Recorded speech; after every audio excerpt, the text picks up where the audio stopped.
For what's going on in Nigeria. We saw 4 million people marching in the streets of Paris. We saw world leaders gathering there to sort of stand in solidarity with Paris. Where are those calls for the same kind of justice for the people of Nigeria? Help us understand the difference here and maybe why we're not hearing the same level of outrage. Or is there a reason? Yeah, good morning, Michaela. Yeah, the issue is, the stark difference, isn't it? World leaders, very prominent, linking arms, walking the Champs-Elysees, complete solidarity against this and outrage against what happened in Paris, vis-a-vis what we see in Nigeria, which is truly not, it should not be surprising. Look, what's happening in Nigeria is barbarous. It's horrible. I mean, it's complete madness, yet it's not a priority. The United States unilaterally could do almost anything it needs to do. It would be a long-term effort, but it could be done. And the United States has the capability. All the elements of power, we have those. So why not? Complete. It's not a priority. That's the problem. We are committed elsewhere in the world. Black West Africa is not a priority. Very stark, very hard to say, but that's the case right now. The world is slow in understanding. Very, very slow indeed. In fact, I was so surprised that the world could be so slow in thinking. I never knew that man could be like this. I had always thought that man is a reasonable, understanding creature that feels the woes, the troubles of others. But I didn't know that man, especially those who are in power, those who rule, that they could be so wicked and so hardened that they cannot just feel the trouble, the woes of others, and that they could just determine to starve a whole people and to kill a whole people. Well, the world is so slow in understanding. Biafra is at the moment experiencing jungle justice, which is the justice of might is right, because we're under an economic blockade, we're under a propaganda blockade, we're under a diplomatic blockade. Nobody sees what we are suffering, nobody hears what we are suffering, and as a result of that, the wrong story is presented to the world. We are not heard, and therefore we cannot be judged except on the basis of the lies being told about us. When we have been able to overcome this jungle justice and we are heard, then we will then get the civilized justice, because our case will be brought into the open. And once the case is in the open, you cannot play tricks. We are now victims of blackmail because we are being suppressed, we are being muzzled. But you still fight on. We fight on, oh yes, Biafra fights on. How long have you been in Africa, sister? 11 years in all. What do you think of this whole situation? I think it's just terrible, terrible now. There's so many innocent people, so many civilians being killed. It is tragic, really. Hello, Biafra. Welcome to this live broadcast. Today is Thursday, the 6th of October 2022. I welcome you specially to this live broadcast. Today is very, very special because we have a guest in the house, and of course we're expecting others, a very formidable force in this cause of liberation and doing mighty things abroad. And of course, most of you have been reading his write-ups. He's been doing lots of great things. I want to welcome you. My name is Kelechi Ambrose, and I'm going to be introducing our guest. I'm going to be bringing him up live here, and you'll be knowing who the person is as soon as he comes up. We're going to be discussing very critical things that pertain to the fundamental things and actions going on in Biafra land. Today, my guest is Prince Ezem Nyanacho, a great Biafran, a great writer, a great thinker, and a great man in the cause of fighting for our freedom. Please, Prince, talk to Biafrans, please, briefly, and greet Biafrans. Hello, Biafrans. I greet you all. I speak about Biafra with a lot of emotion. That emotion stems from the fact that Biafrans have suffered more than enough. And you wouldn't be human if you don't know or even realize that. You wouldn't be human until you are a father and you lose your children before you, lose your wife before you, lose all that God had given you, lose even your gifts your eternal gift from God. Until you're a mother and you witness your children die before you. Until you say you are a human being, you will never realize when we say Biafrans have suffered enough. In a world none of us created, no human being created. In a world, all of us came as strangers, as visitors, and we are living as tenants that must vacate. In a world we brought nothing into, and in a world we will never be able to take anything from, until you capture that fact, especially the fact that we are all gifted individually with limitations so that we can collaborate, cooperate, and complement one another. That we are not here to talk about hegemony. We're not here to talk about dominance. Rather, we are here to talk about complement, collaboration in a world that we must all depart. Until you come to these realizations, I can assure you, you are not human enough to understand the sufferings of Biafrans. So Biafrans, I welcome you all and welcome myself, and I thank Kelechi for this privilege to speak to you Biafrans and speak to humanity at the same time, because I can only advocate for humanity. And when you advocate for humanity, you've got to realize what Biafrans have been through. I thank you. Thank you so much, Prince. Some of you may not have heard of him or hear him speak, but you're going to hear him. Some of you have been reading only his write-ups. And of course, some of you have been watching him on Facebook. But today, you're going to hear him explain some very vital things on this platform. You just heard just a bit. You're going to be hearing more after this, by the time we get into the broadcast proper. Also, of course, on stage, in the studio, we have Mazi Gaddafi. He doesn't need so much introduction, because he has been on the media very well with us, and doing great things. And we want him also, he's also a pillar and a root, a man who is bulldozing and can bulldoze and keep bulldozing. Mazi Gaddafi, please say hi to Biafrans.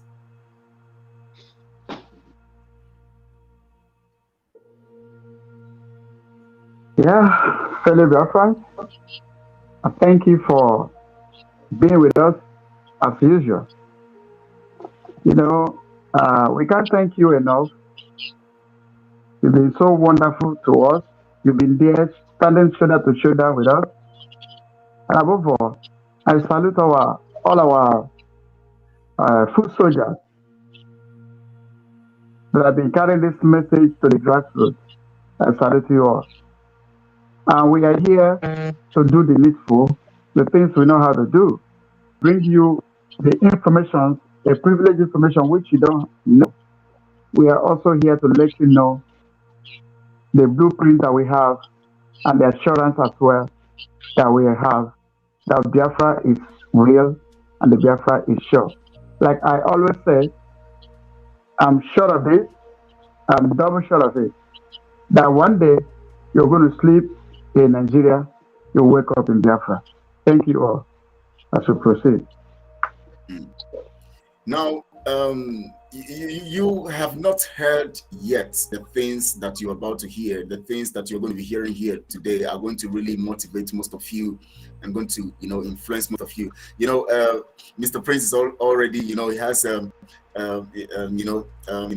this passion that when I read this write-up, I feel the passion about Biafra and the pain.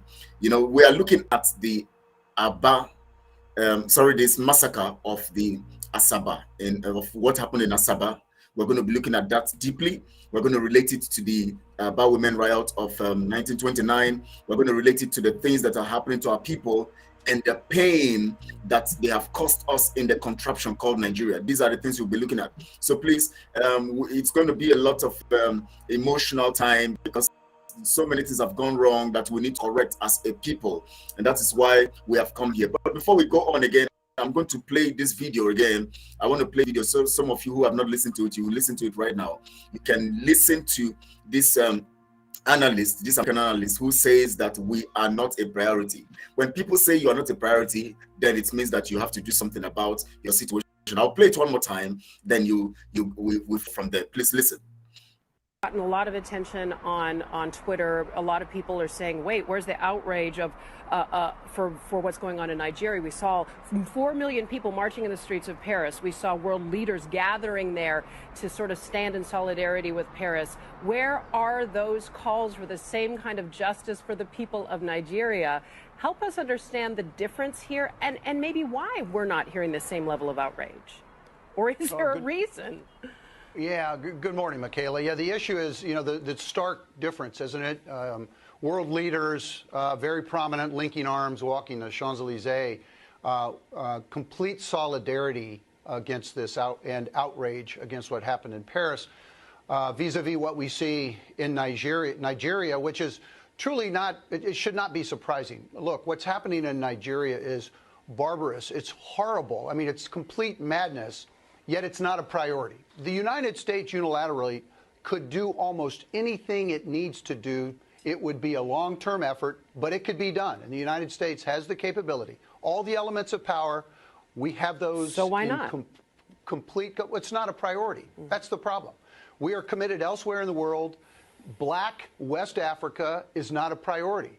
Very stark, very hard to say, but that's the case right now. Please, I want us to start on this note, please. Now, you heard that video clearly. What is happening in Nigeria is barbarous. It's terrible. But yet, it is not a priority. The United States it has the capability to stop this, but it's not a priority. It's heart-wrenching that we hear such kind of statements coming from the media, a very popular media from the United States. That means they are speaking the mind of the Americans. Prince Ezem, please say something about that. Your average man and woman on the street would not understand what that gentleman said.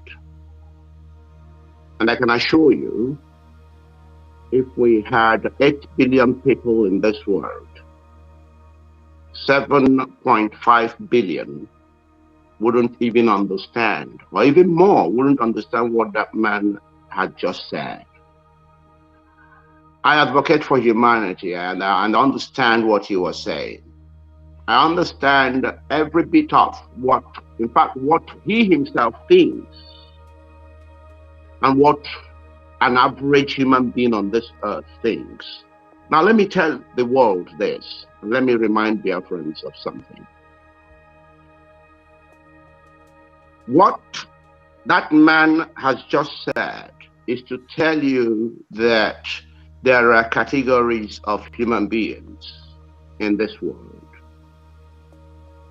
Because everything somebody utters, everything somebody says, comes from their thought process, the way they have been conditioned to think.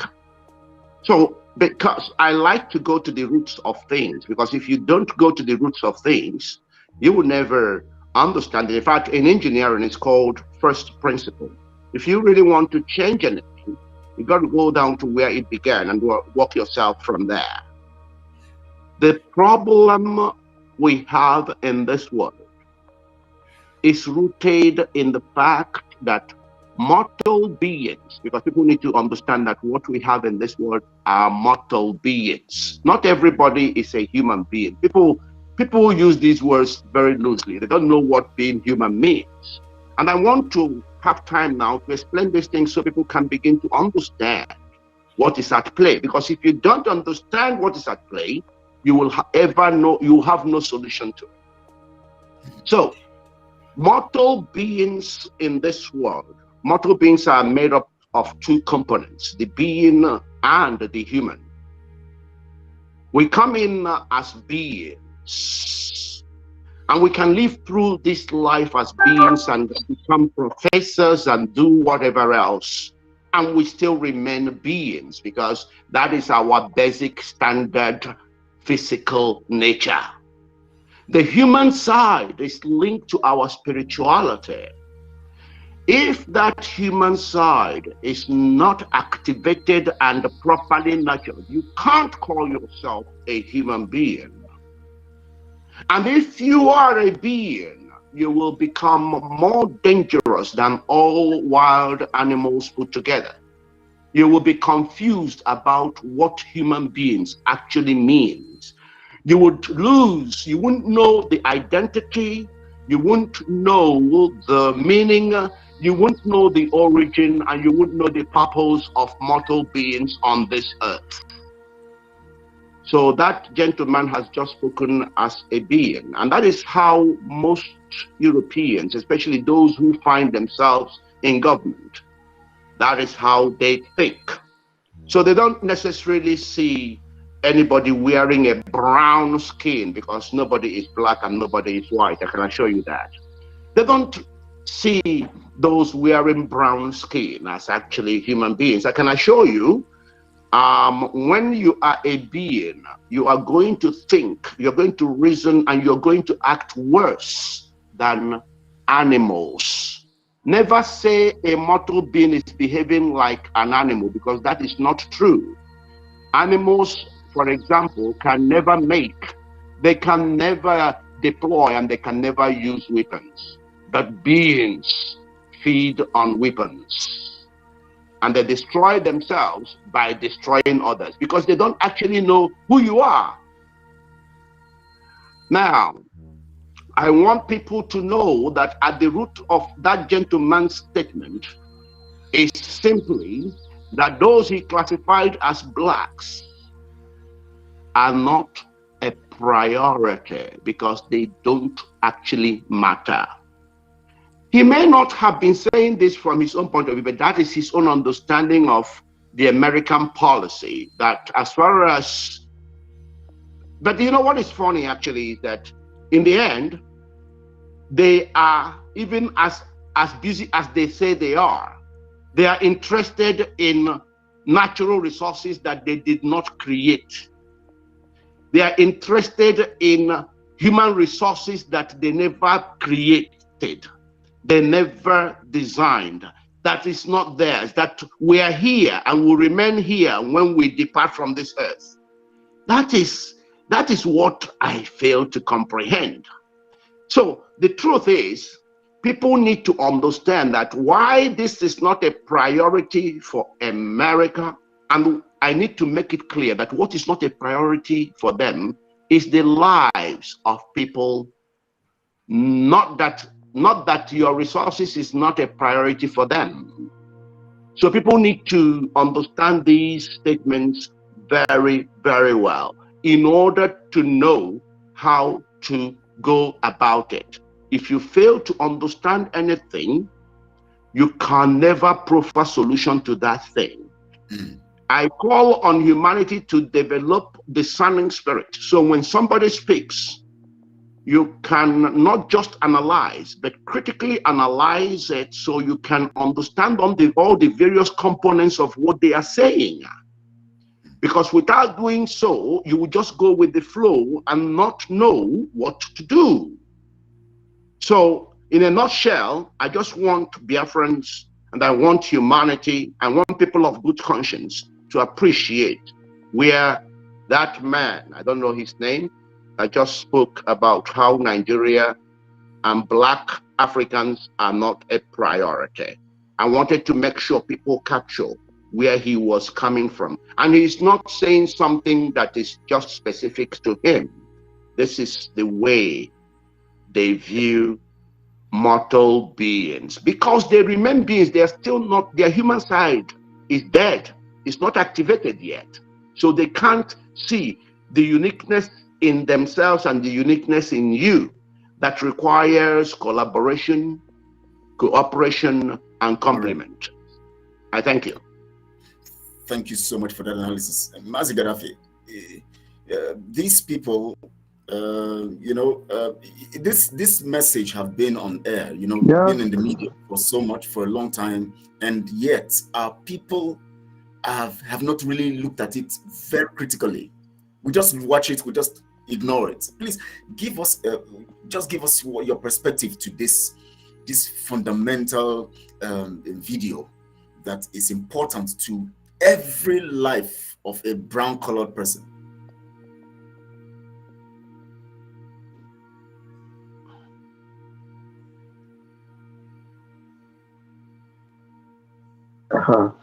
Thank you.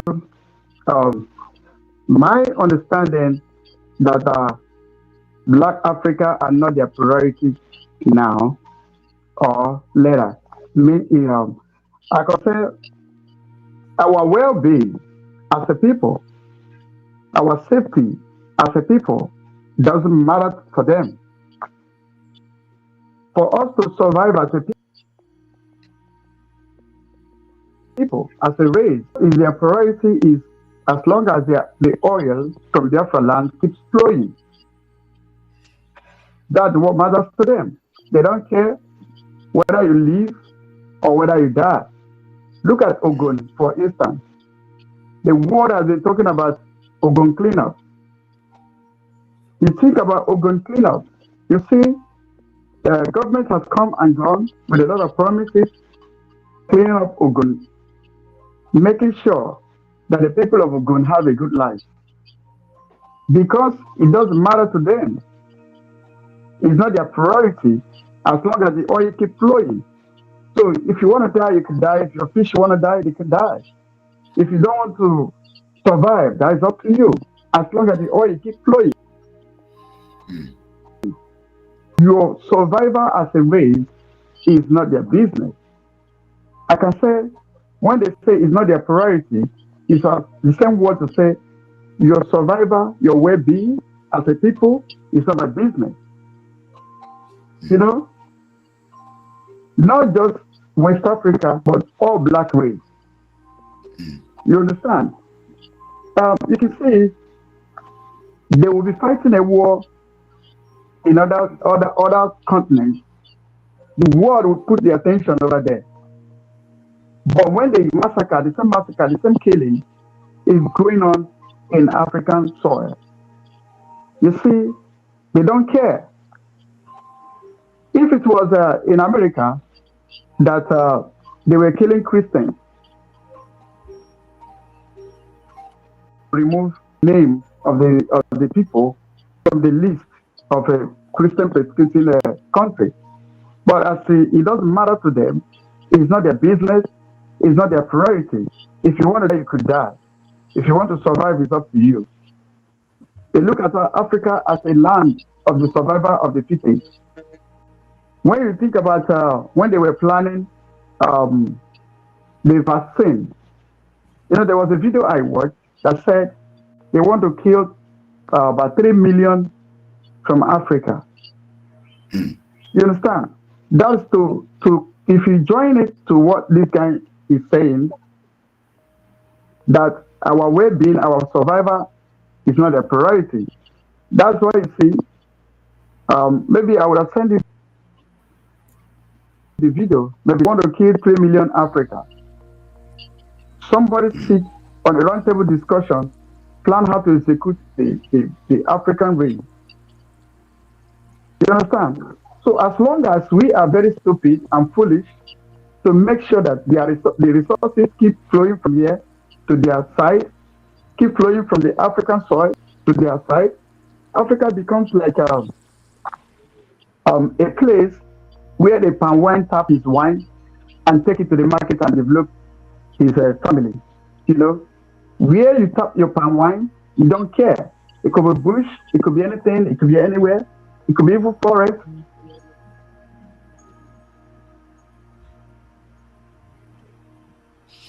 Okay, I think it's hanging there. Now I'm going to play a video that will say, because I want to take us from this point of saying that we are not a priority to the next point of the activities that have happened in the past history that confirms what this man has said, that were not a priority. I want to play a particular video. It's just a 3-minute video that is going to narrate the issue of the about women riots, because I want us to bring it from that point of that colonial,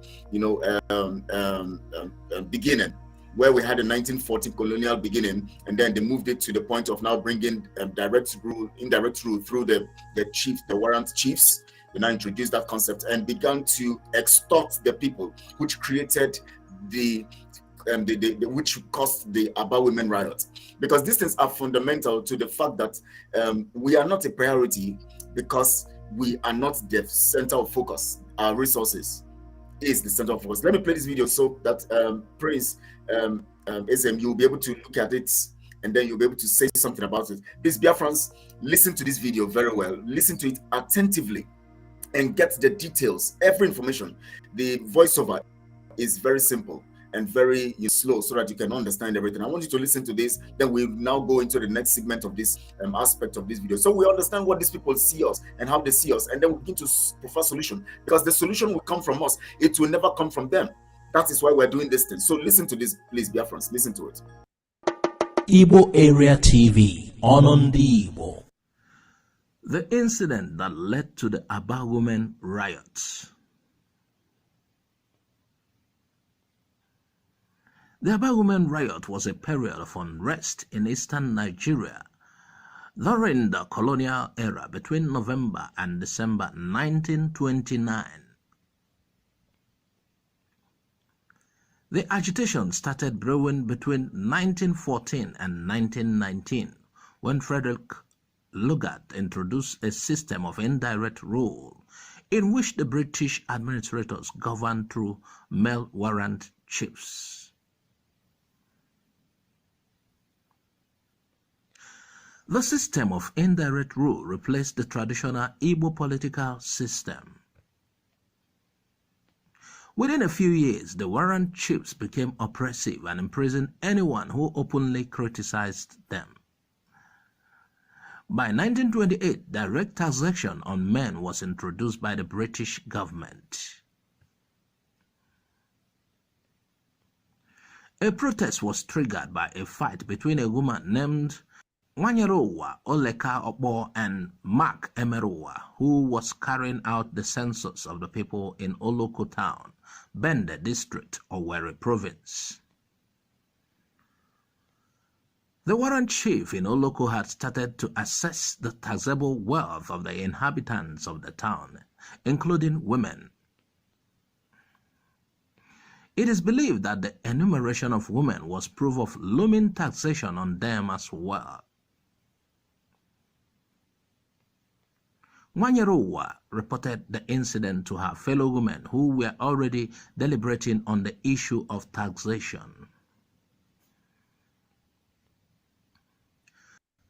The Oloko women called for a protest by sending palm fronds to women in the neighboring towns and villages.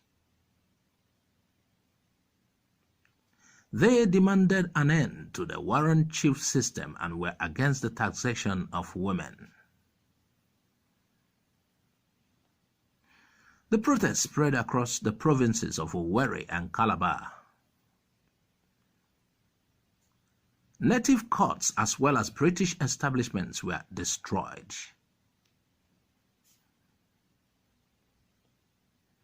Following an incident in which 2 protesters were knocked down and killed by a British doctor, the women became enraged. Government forces were deployed to counter the protests, which led to the death of over 50 unarmed women. Many others were wounded.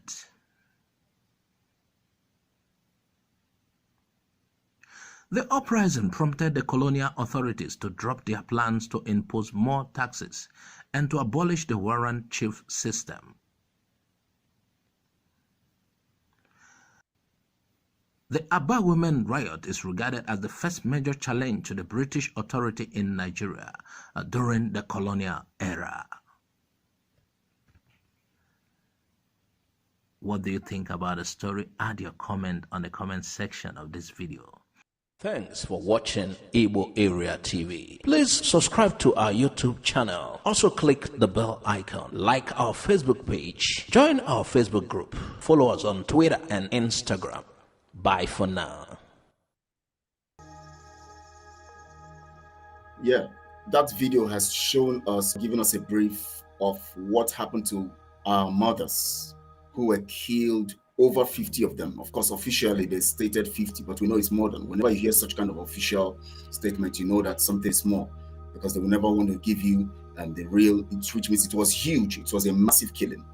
Now, obviously here we see a system that was trying to bring about to destroy the culture of the people. Remember, the video said that from the basis, we never had warrant chiefs. They introduced this system to corrupt the culture. That means the first target was our culture. Please, Mr. Prince, say something about this. I just want to first of all give all glory to God Almighty, the creator, the maker of everything before any mortal being arrived into this world, to behold a world full of limitless resources. Now, that video, I hate to get emotional, but sometimes I can't help it. And I can't help it because of the pain I feel when I see such madness. But this is the byproduct of mortal beings who are only beings who got fixated by what their eyes could see. They got fixated by the gifts of God to humanity. They literally became criminals because all they were doing was to formulate ways to steal what never belonged to them. In their quest to do this, they began to destroy the unique gifts, the unique attributes of fellow human beings. Remember, I've already told you that the uniqueness in each of us is meant for the purposes of complement, collaboration, and cooperation, so that we can all work in partnership to beautify the world. Because everything you see in this world is meant for temporary sharing. It's just temporarily, because we are all exiting whether we like it or not. But in order to impose stealing, in order to deprive others, people had to devise all these animal-infested modules, animal narratives, animal concepts, believing that their survival depended on destruction of others. So what you saw there is a typical example of beings operating without human components. And what such beings do is to find a way to destroy anything that is unique in you. And in order to do that, they have to create the divide and rule mechanisms whereby, you see, but the thing is, don't forget that when I talk about beings, they include those who agreed to be warrant chiefs. Because without those people, they wouldn't be able to achieve this level of madness. Because you see, all beings are attracted to is what their limited eyesight can see. That is their only attraction. They have not developed enough in themselves to actually evaluate and understand that, look, you can't kill mortal beings for the things God has placed beneath mortal beings, for things that are meant for sharing, for things that are meant for just our temporary use on this earth. So they are still doing the same thing today. You see, I keep saying we must not fixate ourselves so much in the past that we lose sight of what is happening now. That could be even more dangerous.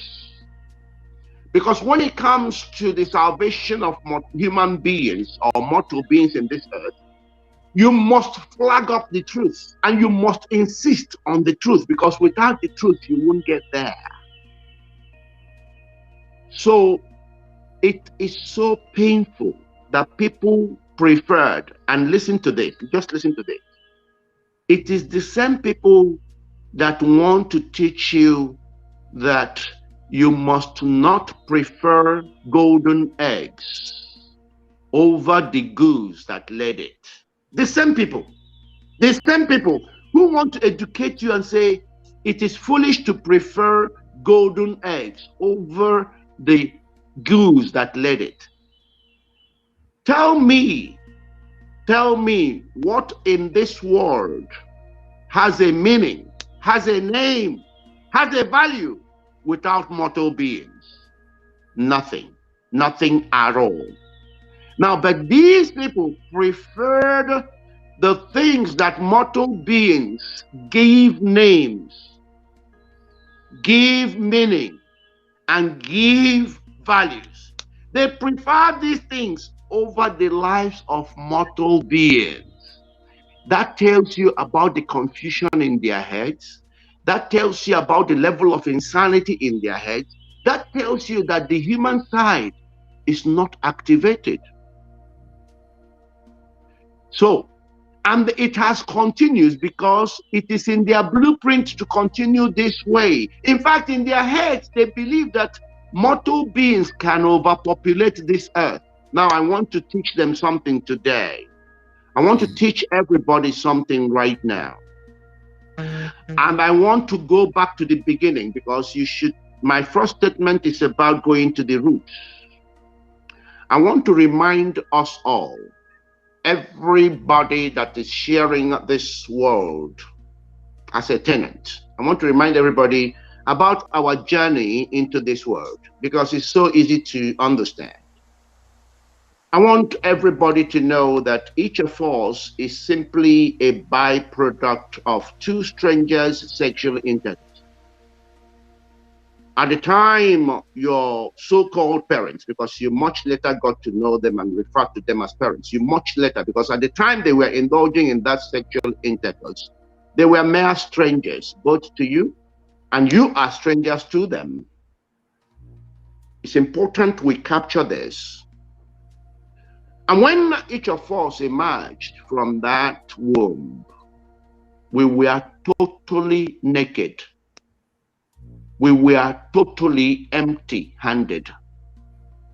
We were so vulnerable to the extent that we depended on other people for our survival. It's important we capture these things, very, very critical. Now, when we arrived, everything was already here. We brought nothing because we were coming in empty-handed. What I'm saying is applicable to all of us seated here. It's applicable to the late Queen of England. It's applicable to Joe Biden.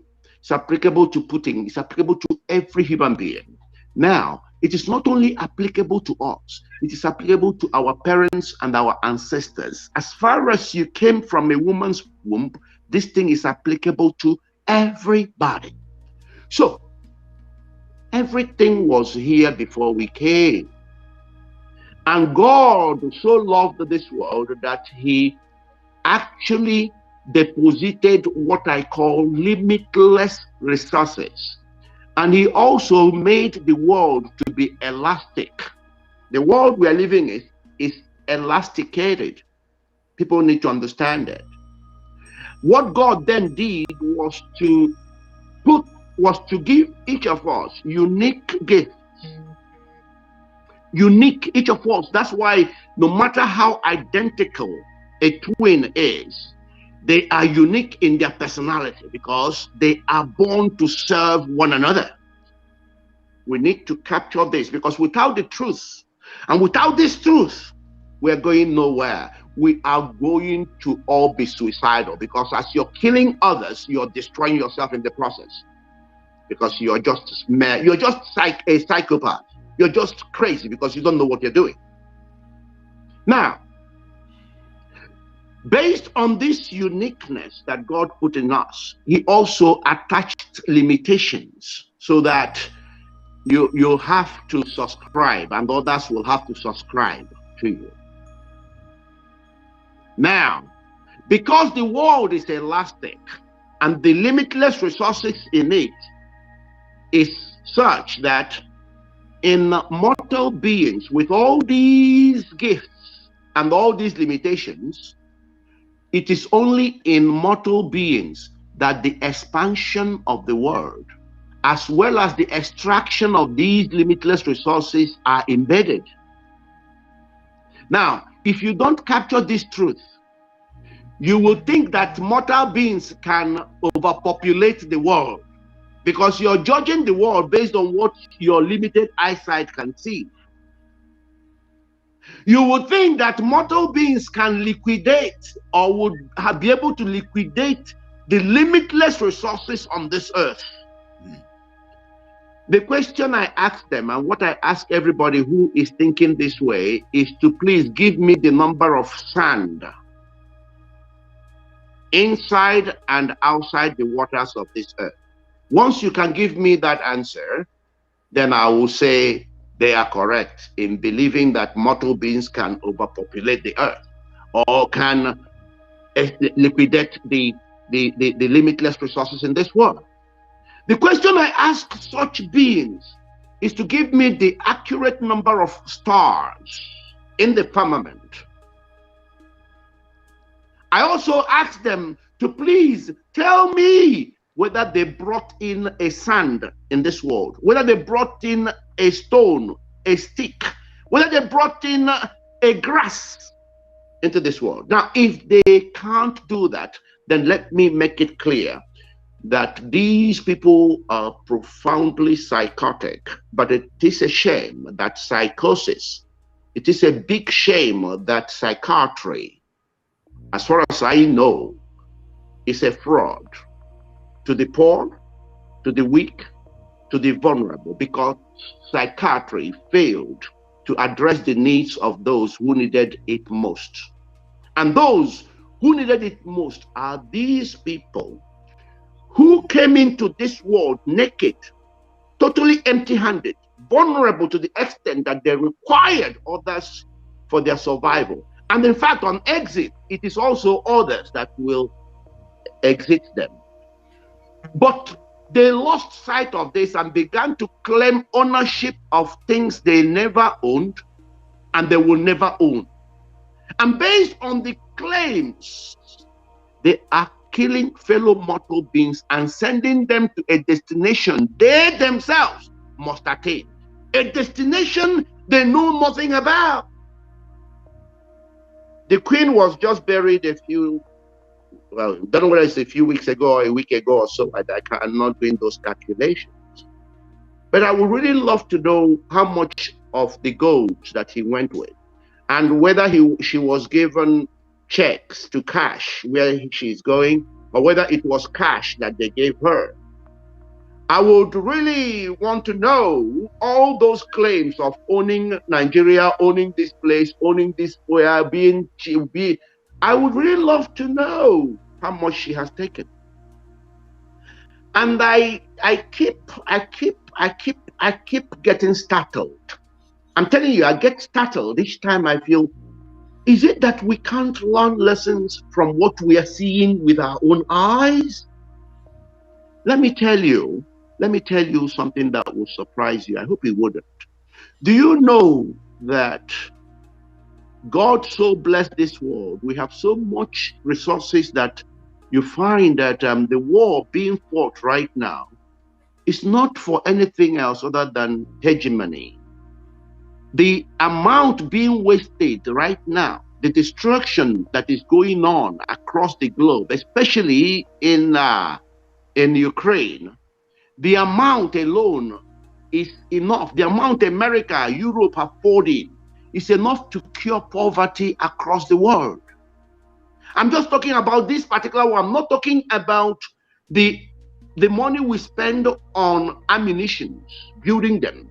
In fact, when you look at even Americans' military budget or defense budget, I mean, you begin to ask, why are we? The world is so full of resources.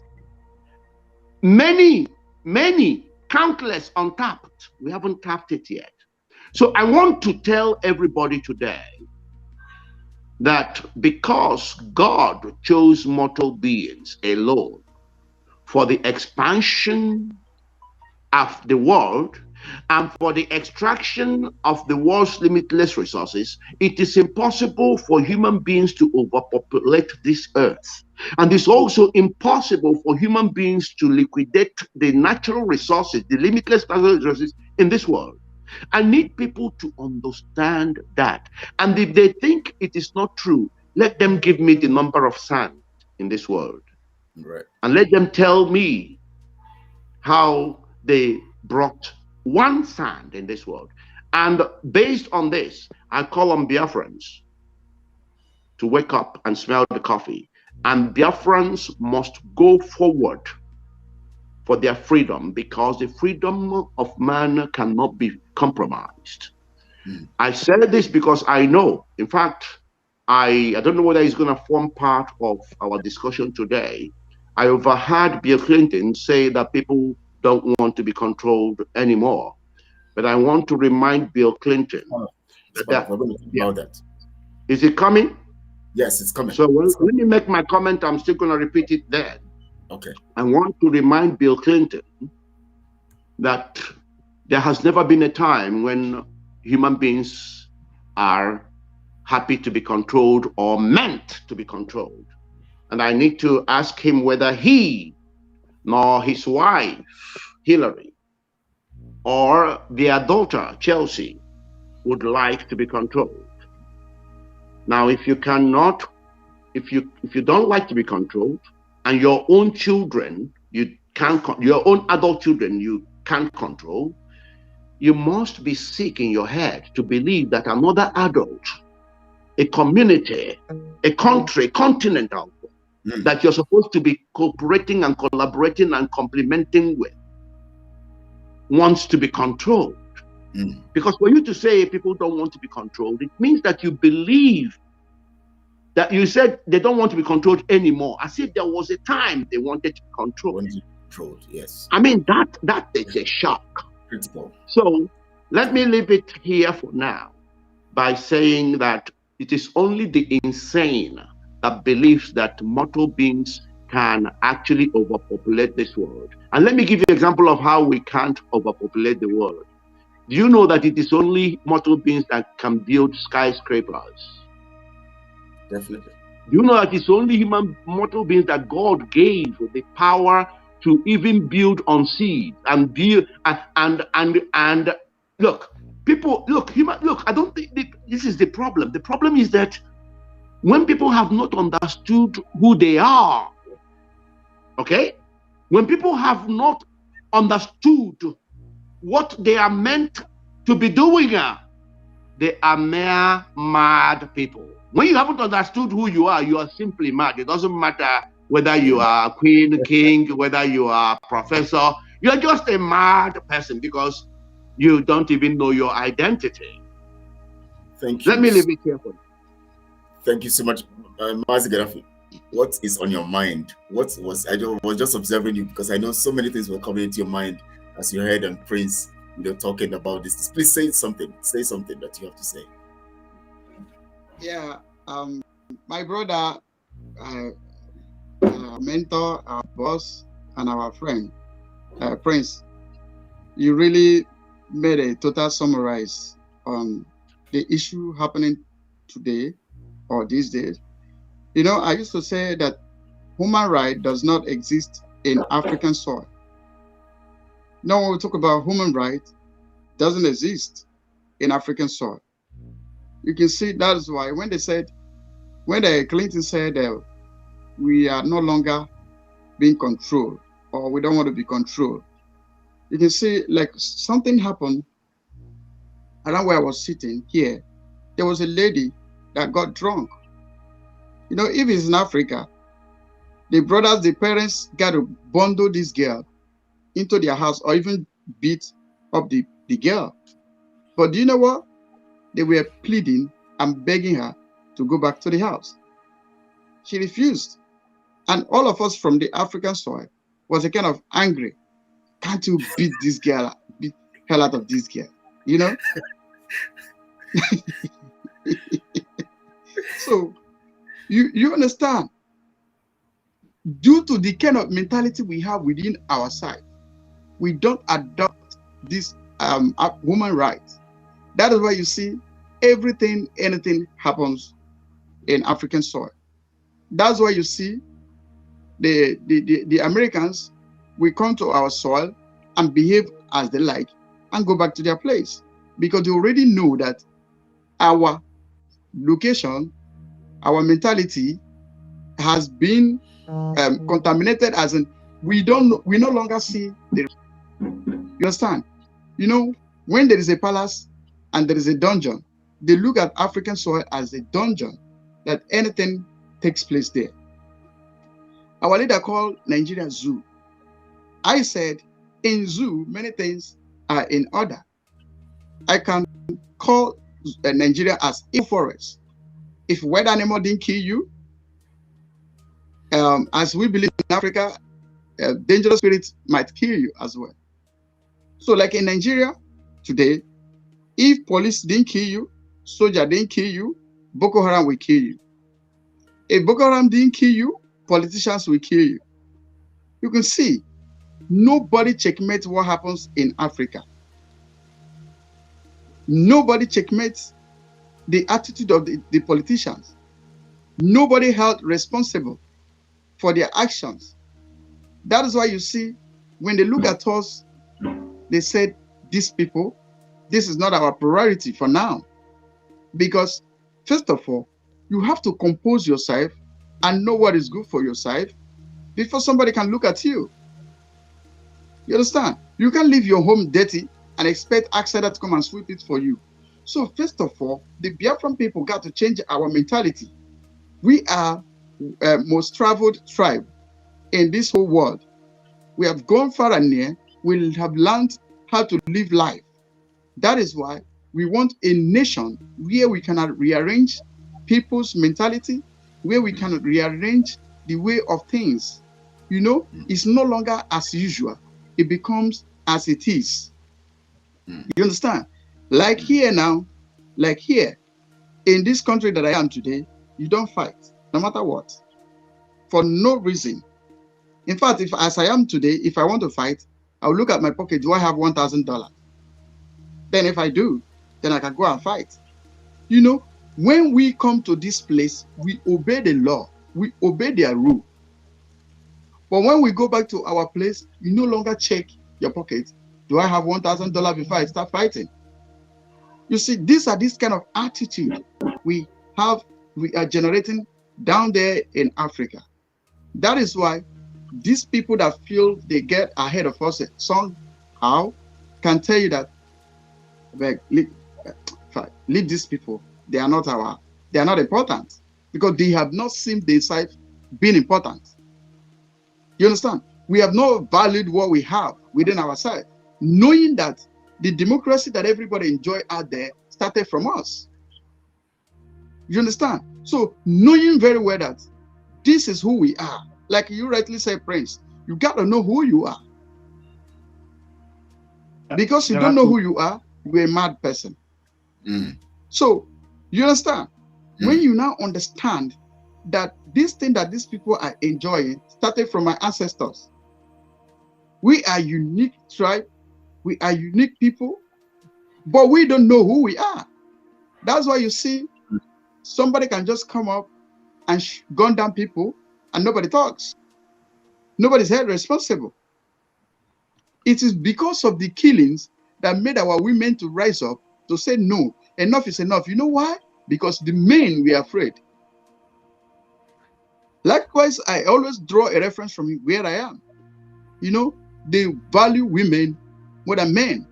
Because when it was their time between South Korea and Japan, female women came out. They stood on their ground. You understand? So if it is a place that something is being done well, properly, about women riot is not something that we can just look at and overlook. It's supposed to be a memorial. You understand? It's supposed to be a memorial.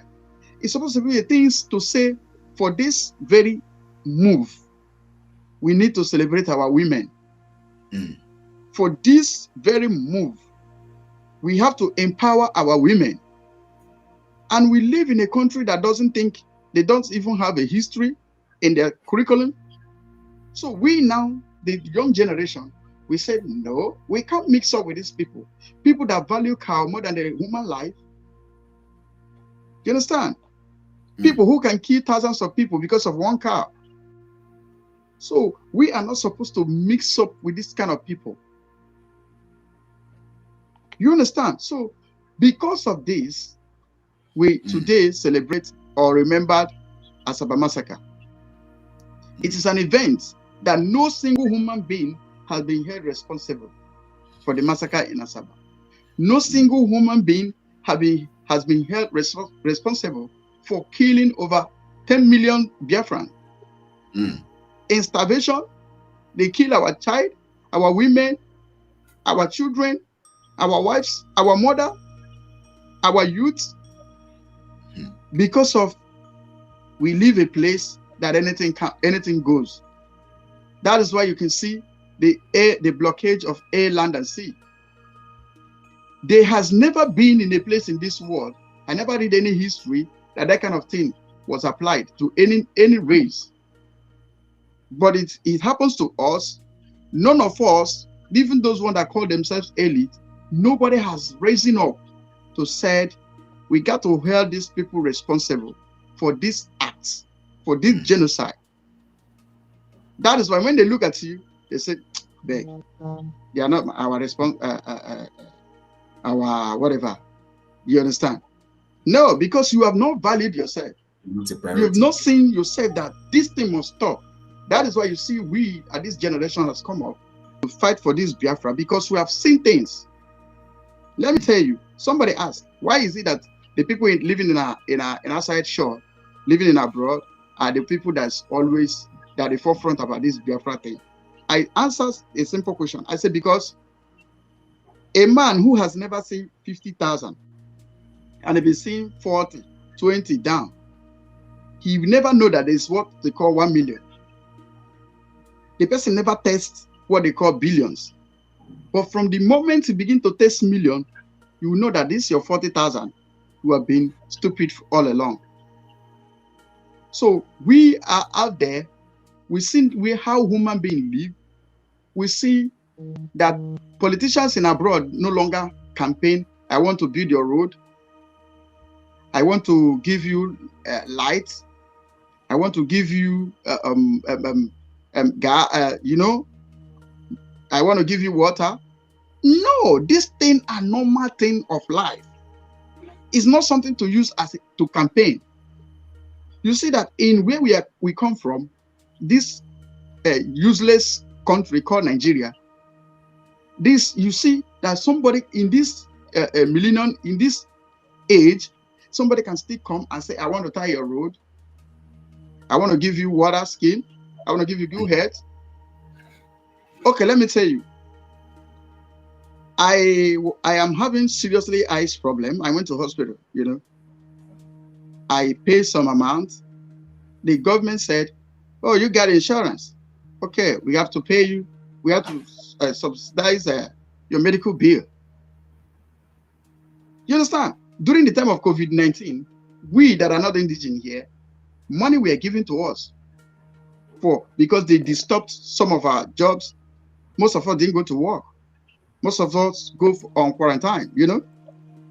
These are nations, and none of us has risen up to say, no, this is not good. No, this is not good for my people. That is why when Nnamdi Kanu rise up, Simon Ekpa rise up, we today have risen up. It looks strange to those people that have never seen the other side of life. That's why they believe in obedience, not knowing that obedience is a distraction to the real thing. It's like somebody, you have a diamond out there and you saw a silver. You now settle because I've seen a silver here. Forgotten, there's a diamond ahead of you. That's why you see the lazy youth, as the late Buhari called them, settle on obedience. And none of them can critically analyze. I don't want to lose that point. I wanted to just add to it before you proceed. Go ahead. Yeah, go ahead. People are being offered the head, but they say no, they don't want the head. Take the head off, give us the ear. That's what obedience represents. Exactly. People are being given the head so they can become human beings and live. They say no, cut out the head, just give us the ear. Just the ear only. So they don't know they don't know they are dead. They just want the ear. Completely dead. So proceed. Yeah, you understand. So when I look at these men, I feel sorry for them. You know why? They've not seen how human beings live. They don't know that the most expensive phone, iPhone 12 or whatever, you can use your only ID card as a Korean indigene or as a Korean citizen. Go to where they produce it and tender your ID card. It's been written and give to you. You can pay the money, if you like, you can pay 20 years. You want to drive a car, you go to where they manufacture car. Now tell me, what does Nigerian manufacture? Ordinary toothpick, they don't manufacture. And you look at, like I told my community WhatsApp where I belong to, I asked them, election, obedient. Since your father were born till today, who has election help? So, Obi, people fail to analyze that Obi is a man who was called to distract what we are doing. There's an Hausa man that was making a speech. He said they are supporting Obi. At least Biafran agitation will go. I say, wow. This is the main point of Obi. At least Biafran agitation will go. You understand? Biafran agitation will go. That's why they brought Obi to distract what we are doing. For few of us, or some of us, or many of us who know the end from the beginning, we are telling them, no. Okay. Take your Obi, give us the Biafra. I will step aside, sir, so that maybe you will have one or two. Let's take from there because they've not seen anything. They've not seen the other side of life. They think what they are living today is the best way to live. And that is the lowest way of life. That was the lowest. That is the lowest. Since I come to South Korea, I have never seen where lights go off. Let's take it up from there now. You see, there's something that Prince mentioned. You know, he talked about, control. And he basically adjudged the issue of resources, human continuity, and at a point where we are disconnected from those resources, when we're no more mortal beings, we have left this world and all of that, and we are now disconnected from these resources. Now, let's link it now to what Clinton said. Clinton was actually talking about the main bone of contention that has been the problem all these years, just to control Africa: resources. Now, we bring it down to what we are, what he's saying is that he's trying to say that Biafrans are now wise. Yes. They are not, they know they are left from their right. We're just like a child who is a prince. Yes. And your father died when you were young. And another person got to hold the post for you to grow. And the person know that you have grown and he's just looking at you. You know what he's waiting for? The day you will rise to come and meet him and said, give me back my rights. Yes. Now, you know what? I want to link it now to what Oganiru Biafra said here. Let's look at it, because I want Prince to say something on this, and then Gaddafi will now take it up from there. Prince said, Oganiru said, not Gaddafi said. Now look at what Oganiru said. He said, when the price of keeping the oil, now we're talking about resources, and then the control The basic reason for power is because of these resources we're looking at now. He says when the price of keeping the oil flowing is higher than, just like what Mazen Simon says, when the price of keeping our leader in cell, is more than the price of, the price of keeping him is more than the price of freeing him, then they'll begin to consider, because human beings always want to look at what is not as expensive to them, so that they will be able to at least what does not cost them so much. So now he says, when the price of keeping the oil flowing is higher than shutting down the oil flow, only then would they take our interest serious in the West Africa region.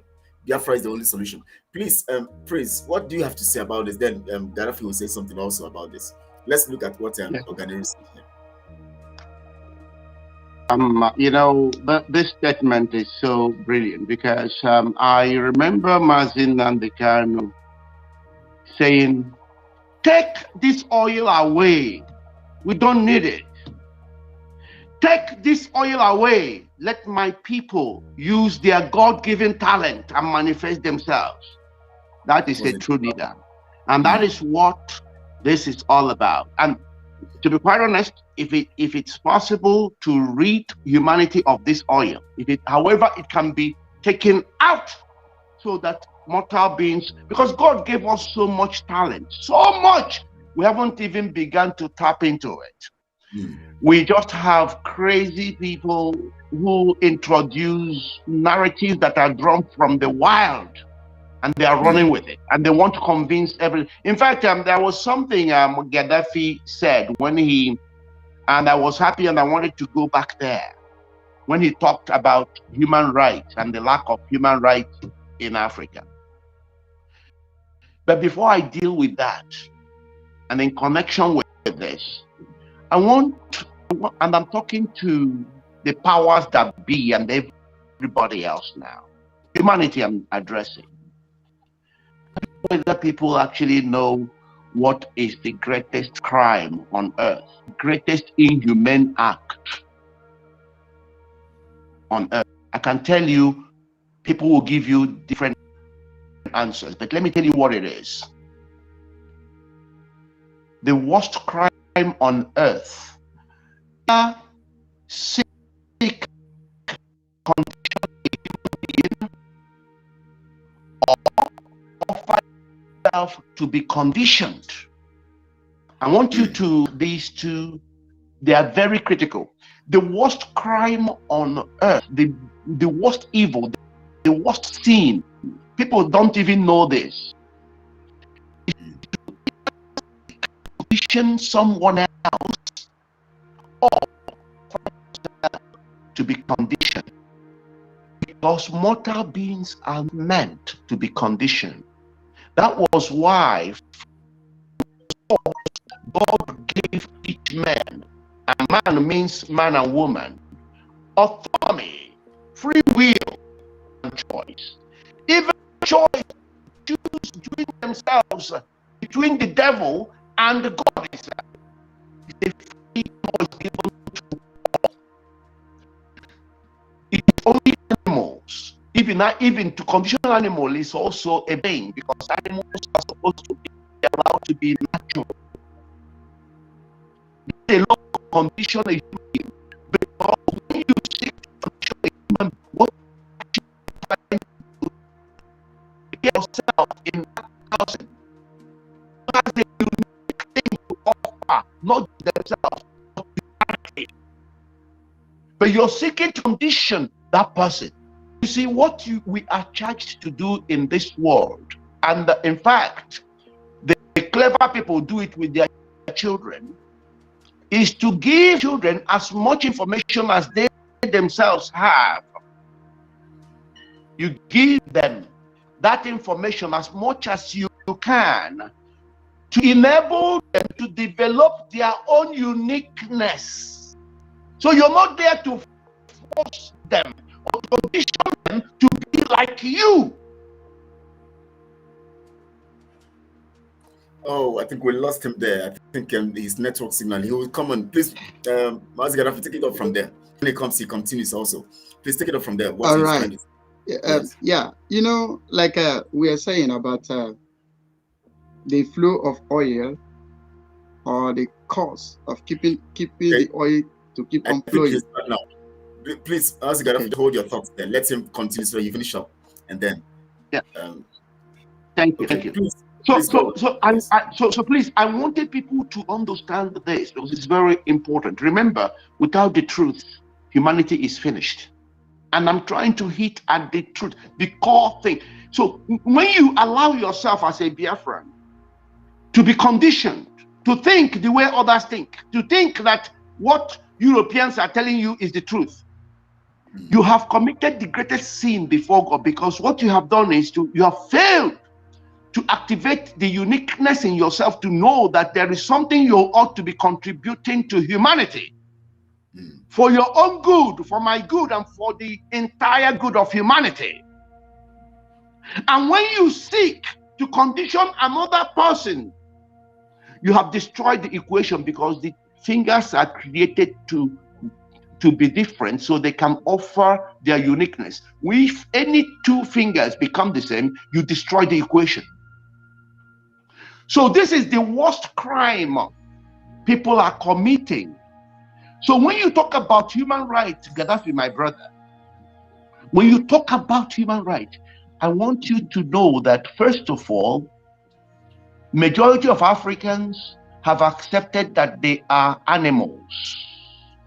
And majority of Europeans believe that they are animals. Now, let me tell you what happens when a mortal being either believes, thinks, or accepts that they are animals. Let me tell you what happens, because it's important we understand these things. Now, because it is impossible for a mortal being to be an animal, okay? Once a mortal being thinks, believes, or accepts that they are animals, they would now behave and act worse than animals. Let me tell you why. You will agree with me that no animal has autonomy, free will, conscience, nor will be facing any consequences, because they act instinctively according to what nature offers them and how human beings behave. They act instinctively. That's what is given to animals. Now, because of that, no animal has the capacity to plan evil or execute evil. They can't plan it because it has to happen spontaneously.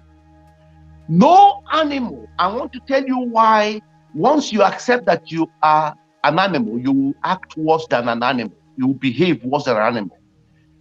No animal has the capacity to go and carry out an experiment in order to produce chemicals, in order to produce toxic materials, in order to produce poison, in order to do harm.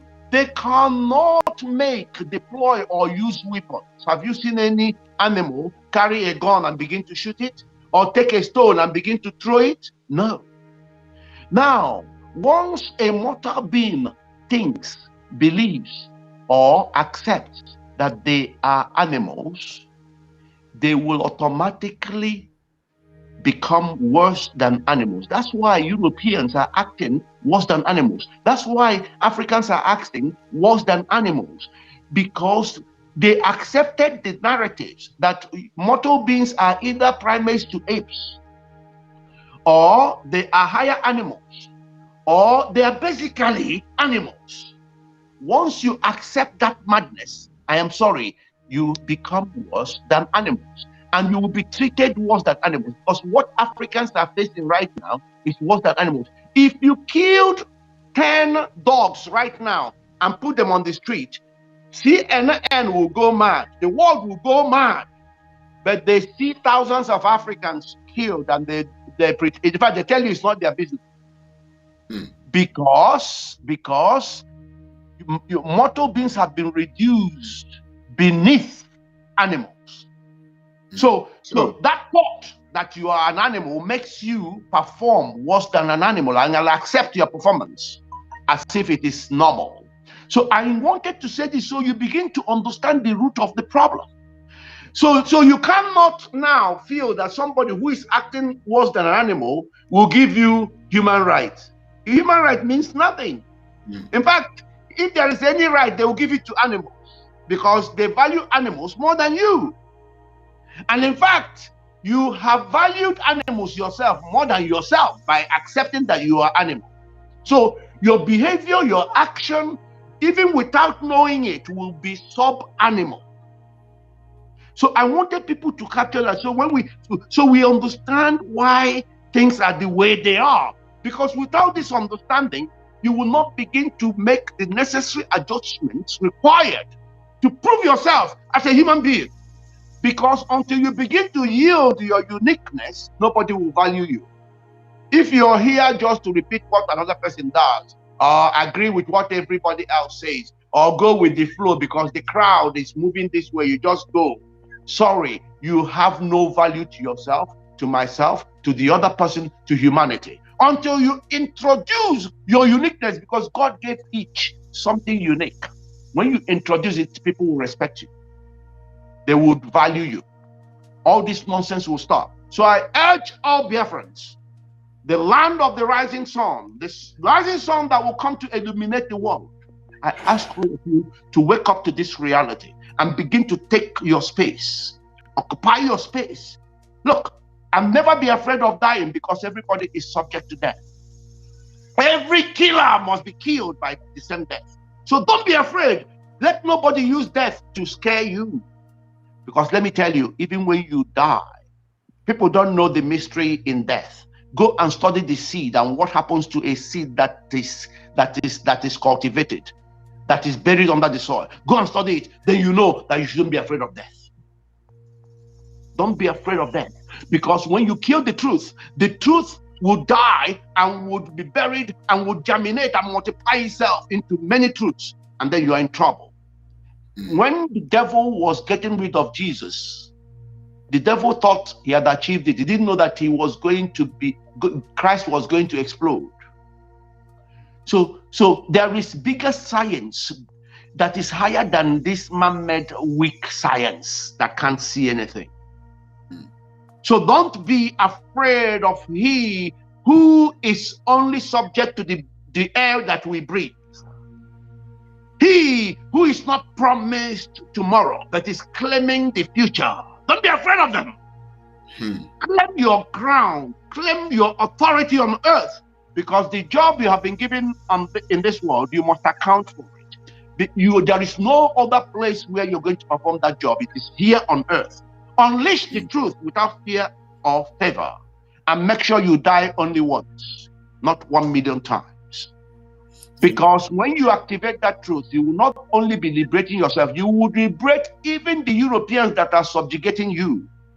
Because they have eyes, but they can't see. They have ears, but they can't hear. They are waiting on you to save them, because these are psychopaths, sociopaths. These are eugenists. These are crazy people. And you don't have to fear when it comes to unleashing the truth, based on practical evidence that can be proven. So you have no fear than to go for the truth. The truth is where life lives. The truth is where humanity resides. And that is where God, the Chukwokike, resides. So you should not be afraid of it. Save your soul by latching onto the truth and understanding the true science that is superior to every other thing we are doing here. On that note, I thank you. Thank you so much for that submission. Please, Mazi Gaddafi, your thoughts now on this. You know, like the prince said, he said, don't be a coward. A coward dies 1,000,000 times before he dies. Like those days, we run things in the creek. We say one thing must kill a man. You know, one thing must kill a man. And I used to tell them, I'll create a history. I'll create 2 history. I'll be the only man who is alive and conduct his burial, because I already see myself being a dead man. When time comes, you will see it in the Biafra land. One thing is sure is that the lesser agitators give way for us to emerge. And these are men that were born to restore Biafra. We have come. Our purpose here on earth, we must fulfill. One thing I want to tell every Biafran is that we have to march, and we are going to march. We have seen the good side of life, the bad side of life. Even Bible said, I said before you this day, good and evil, life and death. It is say, I charge you to choose life.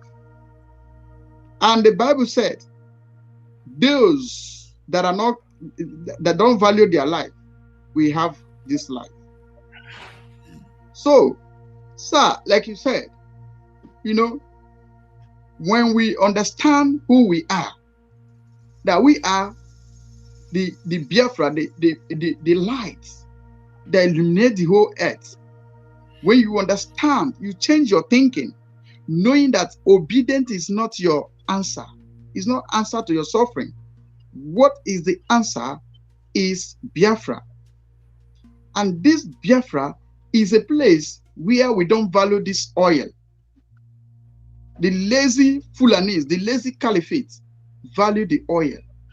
Everything they do, let me tell you, I was open to something. In this the 8th bank on the whole earth that are into investment, there's capital investment, this kind of investment.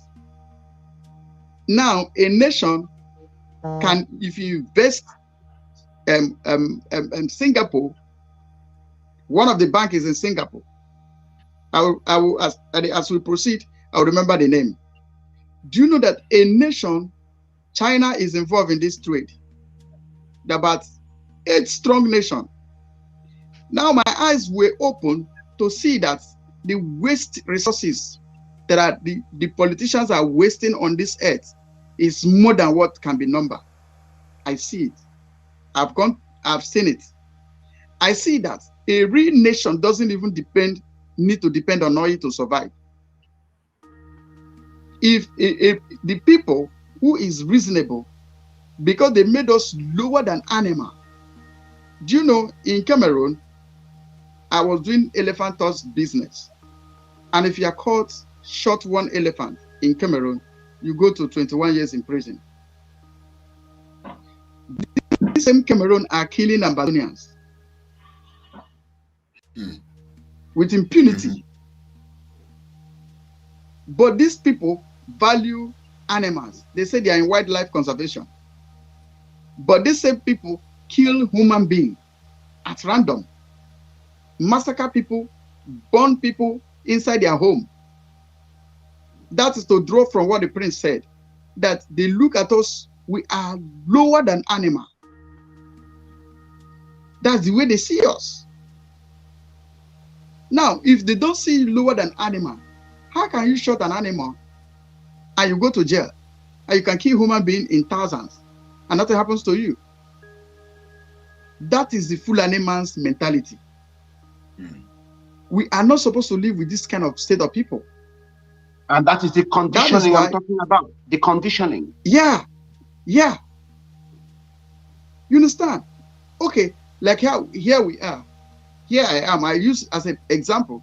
They don't have single oil. Single oil. For years that I've been in this country, I never see gas cylinder. Gas is piped to every house. Ceaselessly. I never touched my gas. I said, I see that there was no gas. You don't have gas because you don't pay. Only. But they don't have single oil. Sorry, my brother Gaddafi. People are asking whether they can call in. Do you have a calling mechanism, yes, my brother? I'm going to set. I just want us to finish up. Then I'm going to put up the no, number. I just wanted to know. That's what. Please proceed. Yes. Okay, sir. So, sir, you can see where we find ourselves. That is why you see, by my own belief, by my own calculation, I believe that the most useless human being on earth is people that are dragging for resource control. They are the most foolish set of human beings on earth. That this is our oil, our oil, our oil. But when Interland Biafra talk about unity, talk about let's us get Biafra. They say they want to come and dominate us. They want to come and take our oil. But somebody make a statement that oil in Bayelsa State belongs to Jigawa State. You never cough. Nobody has challenged that wealth. I can say fully I'm into oil. I know most of the oil blocks that are owned by the Northerners.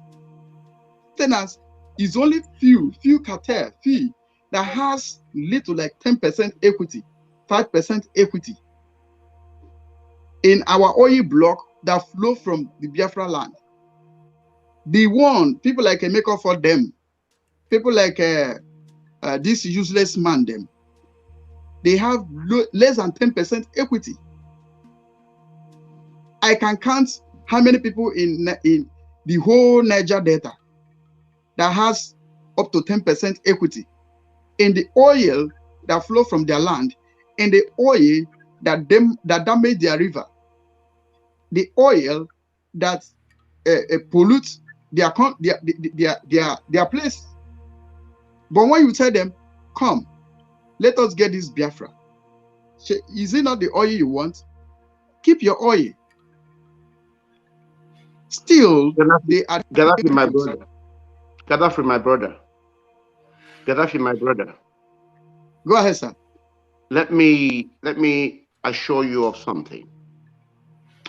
Because we are both spirit and body. I need you to get something here right now. And there is something I would say after that, in fact, because I have so much going on in my brain. But let me say this to you. Gaddafi, we believe in the power of God Almighty.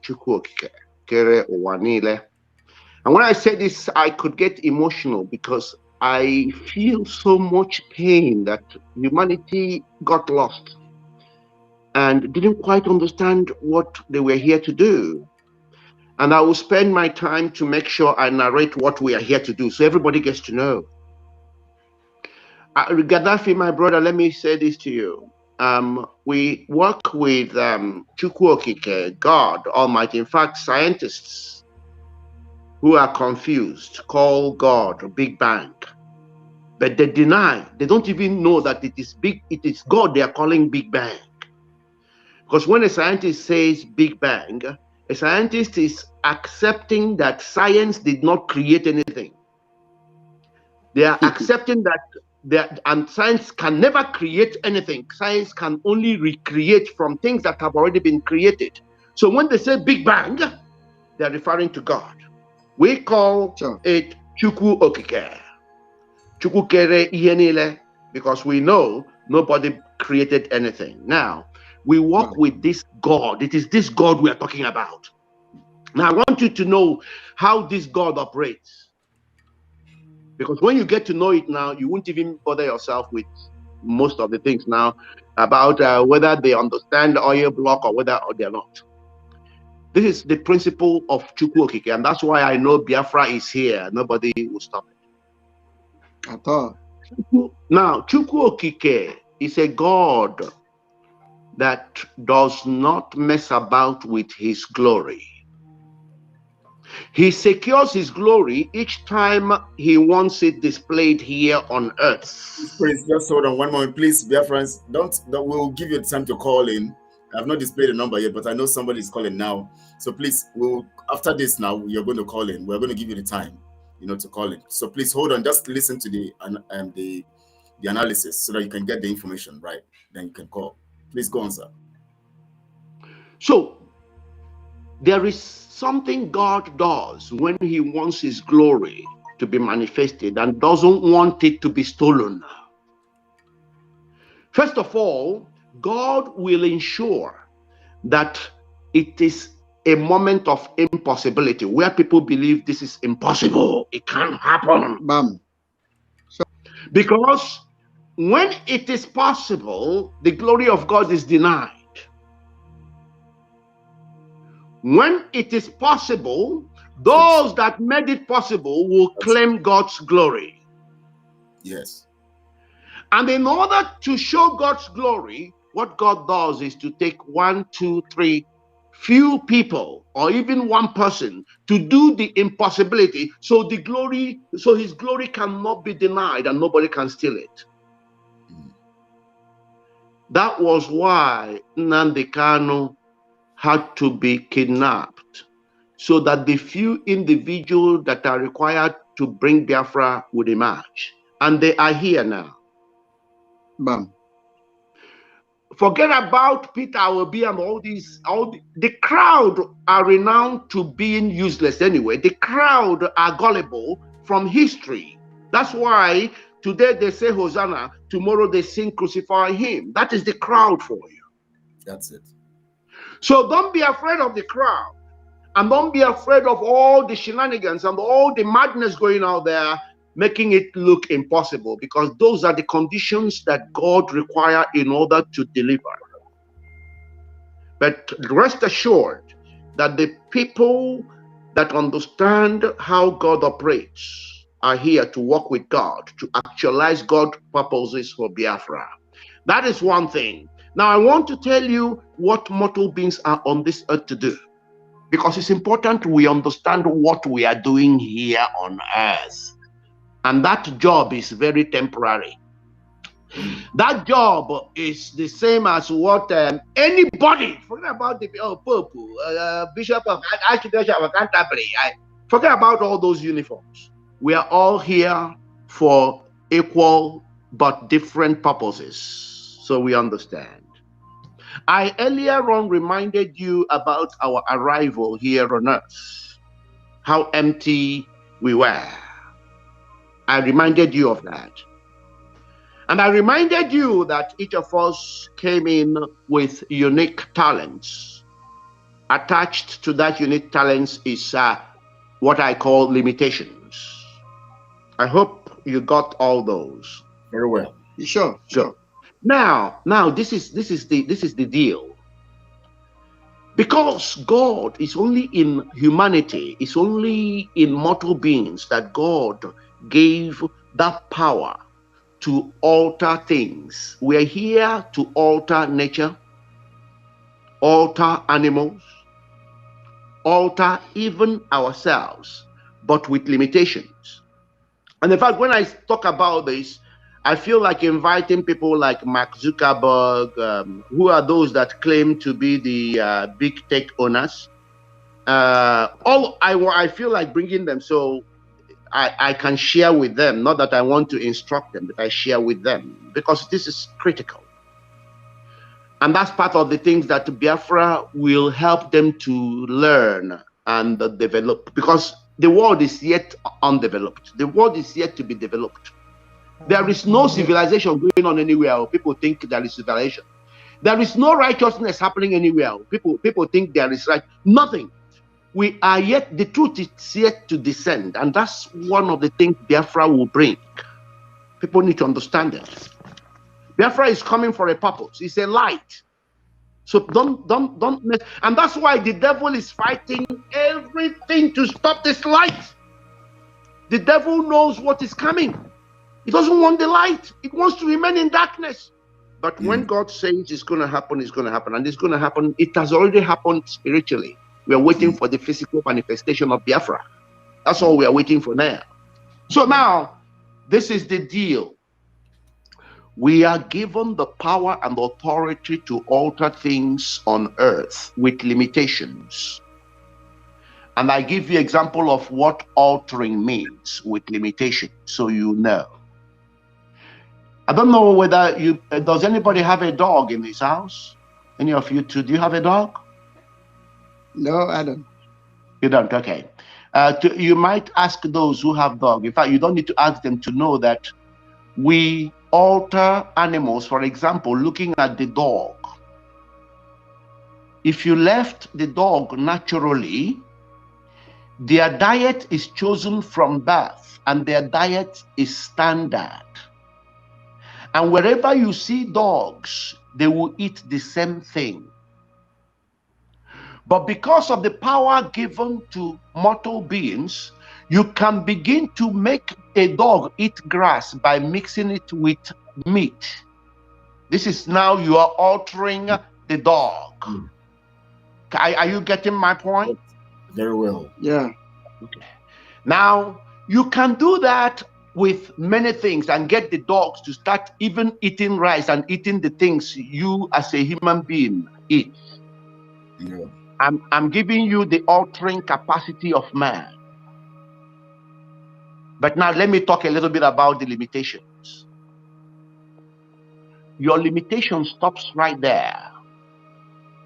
Especially when now you want to teach that dog how to go and reproduce what it eats. You can't be able to do that. No dog, no animal can reproduce what they eat because animals have no capacity to cultivate. And no human being can make a dog go and prepare its own food or go and plant and reproduce what it eats. Did you understand your power to alter and your limitation? That is it. Now, let me eat deeper into that so you see where we are coming from and the sort of things Biafra will bring to humanity in order to free humanity from bondage across the world. This is not only about Fulani, it's about Britain, it's about the whole human beings are in bondage. Because when you hold another man down, you will stay down with them. Very well. You will stay down with them. Do you know that in European government, okay, 85% of the work they do is just based on how to keep Africa down. That's just what they wake up in the morning to go and plan. That's all they do. I know France for that, France in particular, because they want to have a siesta between 2 and 4 o'clock out of the money they steal from Africa. So their occupation is how to hold humanity down. So, but we're going to liberate them. We're going to liberate them because humanity is not a commodity belonging to any individual, any community, any country, any continent. No, humanity belongs to God. You can't restrict it forever. Now, so now I want to go deeper so you see what we are here to do. Mortal beings were introduced last into this world for a purpose, because after the arrival of mortal beings, nothing else was created and nothing else will ever be created. What God now gave us power to do is to do what we call recreation. That means when people say we are creatives, they don't know what they're talking about. No human being can create anything. We recreate based on what is already created. We recreate. So God, we are the only people on earth given the power to walk in partnership with nature. We are here to walk in partnership with nature to introduce new things to the world, to a level where all animals depend on us and or mortal and or nature. All animals depend on us and or nature for what they eat. Do you understand that? Very well. That is our job on earth, and we need to capture it. And that's why we are not animals. As soon as you become an animal, you will stop. You can never think of engaging the soil with a seed. You will never again. Do you understand? Yeah. So we are here to work in partnership with God through nature to reproduce what animals eat. Right. So please, and we are not God because we created nothing and we can never create anything. Rather, we recreate based on what is already created. So I hope that is clear. Yes. Please, give us your finishing thoughts on that, and then we'll now open the lines for the people to call in. I'll post the number right now, and then the people can begin to call in. So please go on. You were actually trying to conclude on that, Gaddafi. Please just do it, and then we can get the people to come. Yeah, the thing I want to also remind the people is to know that we are here to remember the Asaba massacre. We are also here to remember the Obibo massacre. We are as well to remember the ongoing massacre that's going on in Imo State. And also Ngwa National High School, Mkpo Junction, all the massacre that take place. Like what we analyzing yesterday, we now discover that the Obibo massacre that are taken to International Criminal Court of Justice was for political jamboree. It wasn't filed because the dead want to get justice. No, it wasn't filed because they are working for Biafra. No, they are filed because they are working for their paymaster, who is the politician. Because we now understand that Bruce Finn are working for Atiku. And we begin to ask Biafran people questions so that we want to refresh this, so that whosoever want to call, we put it in consideration. The question we ask Biafran people, why now that Atiku has problem with Nyesom Wike is when Bruce Finn want to bring up Obibo massacre alone? Why didn't he include Imo State Olo massacre, Anambra State massacre, all the massacre that are ongoing in Biafra land? Why did he single out only Obibo massacre? Is it because his master and Nyesom Wike is having problem? So when we begin to ask these questions, I want Biafran people also to ask the question as well. Why now, over 2 years that the Obibo massacre issue took place, why now that somebody somewhere from nowhere have come to begin to file a court case, single out Obibo? What about the Asaba massacre? Who has been held responsible for that genocide that was committed against people? Who the massacre? Who has been held responsible? Why only Obibo the file?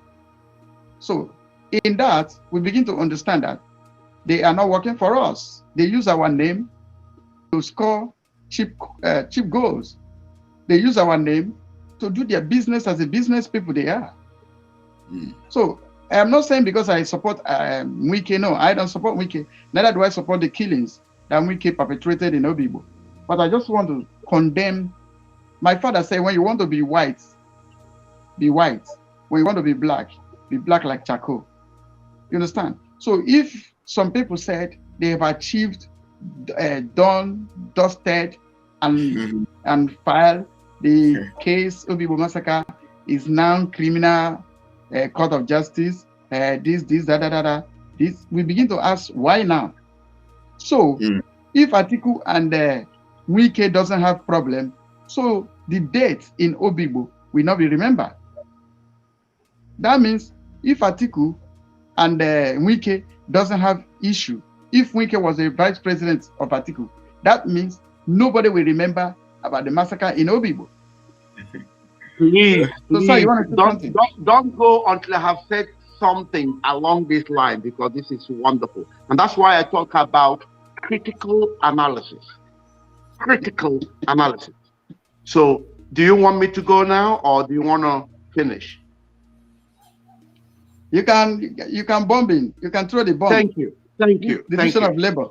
Now I want to call on Biafrans to understand this, and I'm so grateful to our brother Gaddafi. You see, I want people to understand that in the whole of this world, African lives are cheap, very cheap.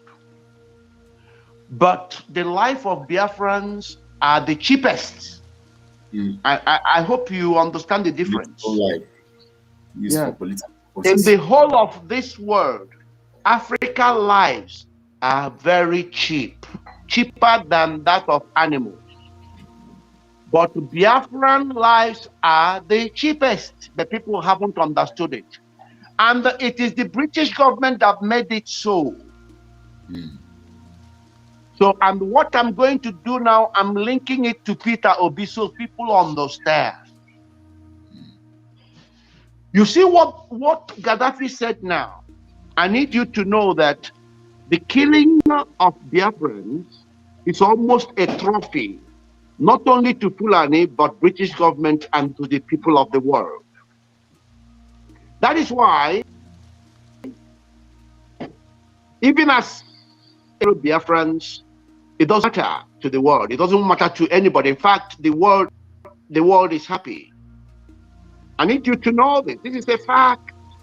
That's why all the places where there are genocide, there's always been something happening. But the genocide committed against Biafra till today is swept under the carpet. Yeah. And Fulani and Britain will use all these puppets called governors to slaughter our people.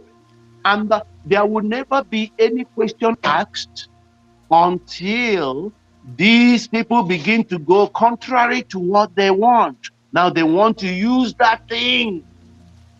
They want to now use what they know is a crime, but they welcomed as a weapon against those who now have decided. Now, this is what is happening with Peter Obi right now. I need people to know it's not just that Peter Obi supported the killing of Biafrans. That's nothing. What people need to understand here is this. The same thing they used Azikiwe to do is what they're using Peter Obi to achieve now. Yeah.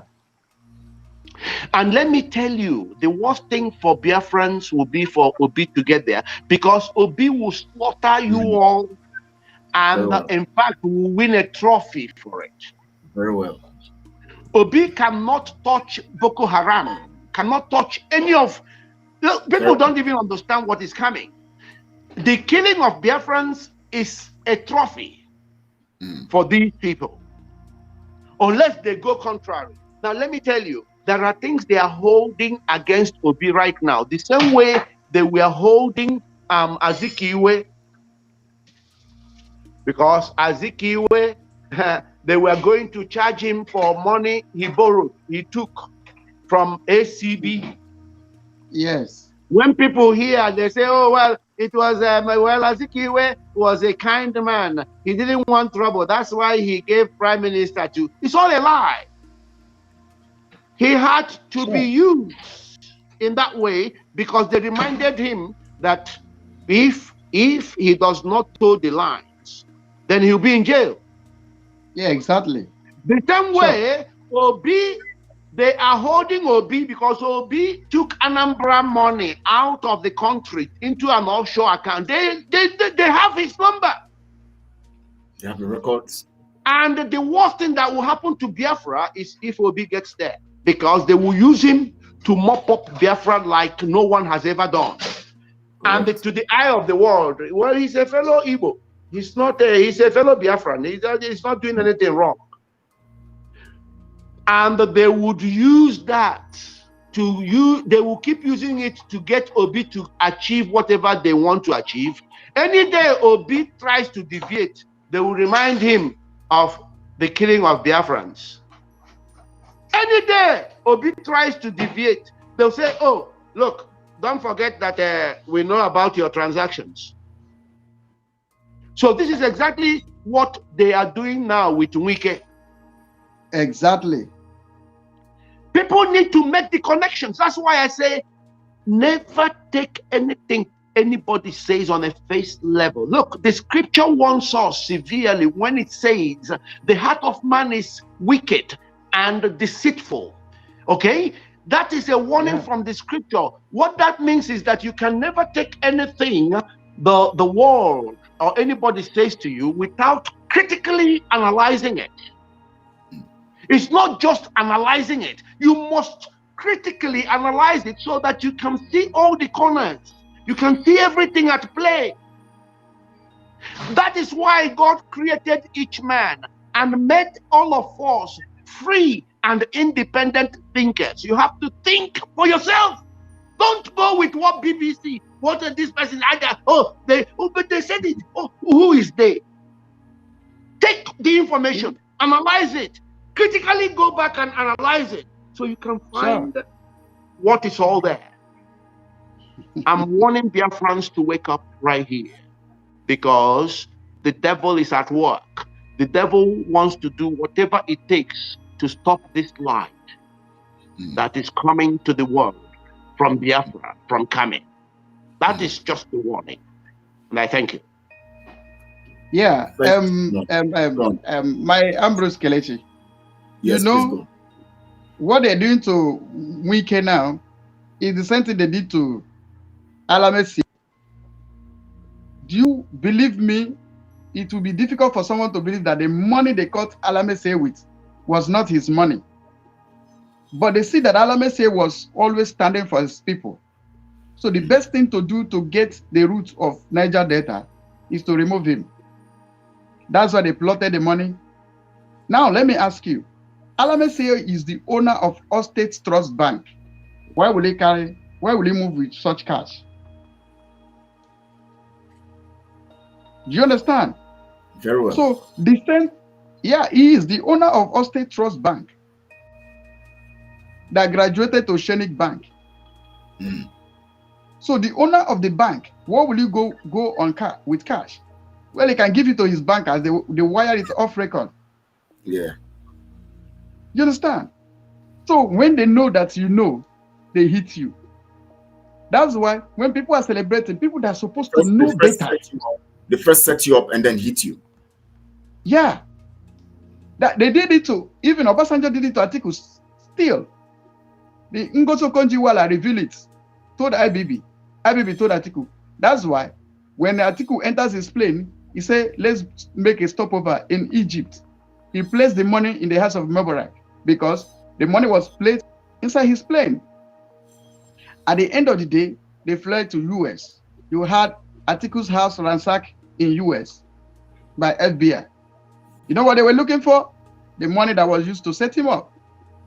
Please, I have another 25 minutes. I have to attend some emergency meeting somewhere. It's very critical. So 25 minutes I have. Okay, we're going to, okay. I have to round up now. So that, because Biafran people would like to ask you some things they don't understand, so that we'll be able to talk to Biafran people.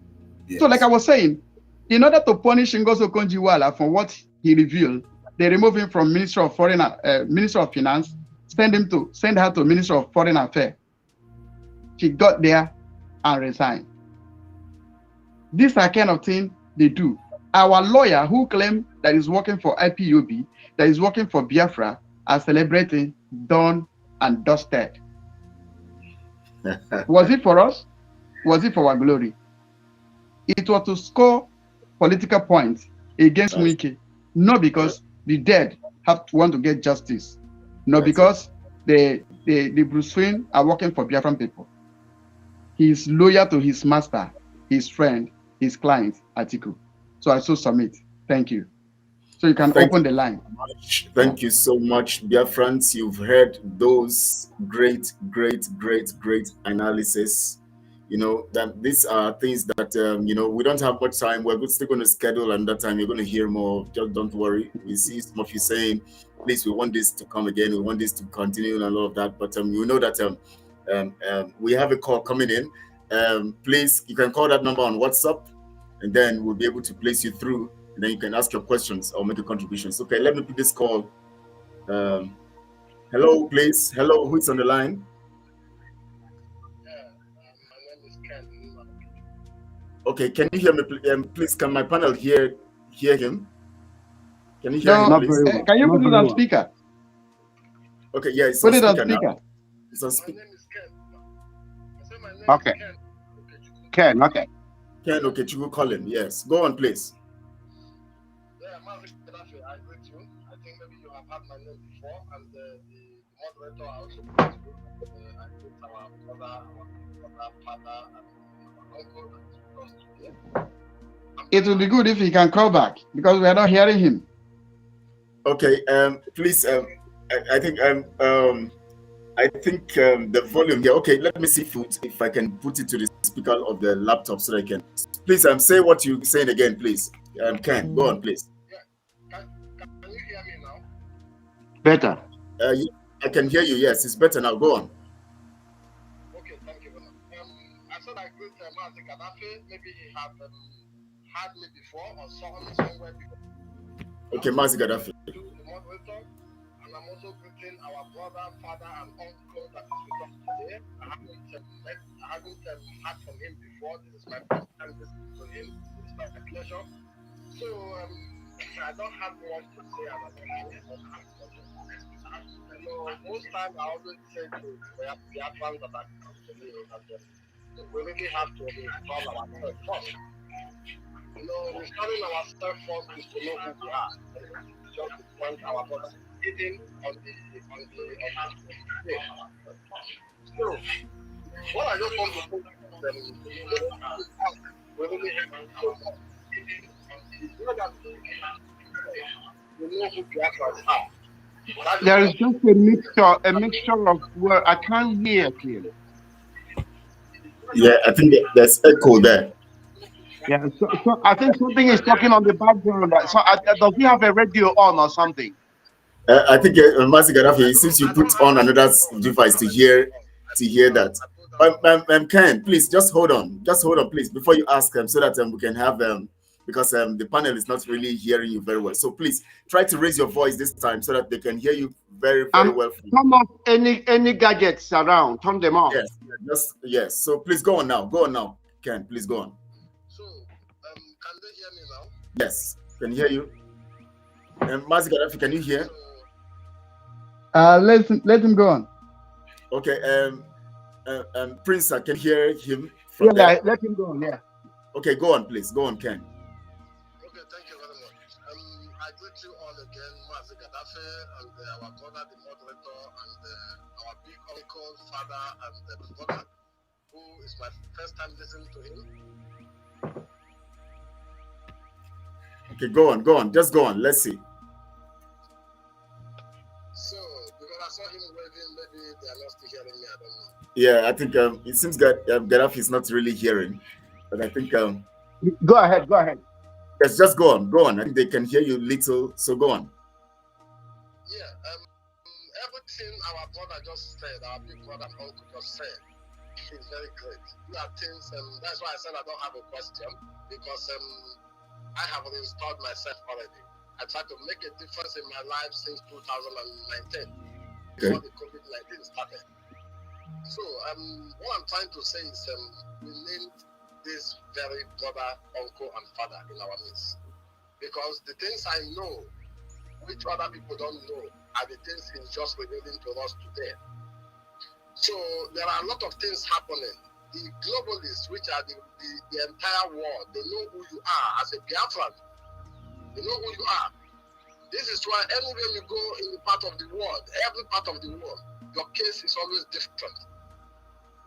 If you commit any little thing you do, your case is different. So this is why I always tell people to make a difference.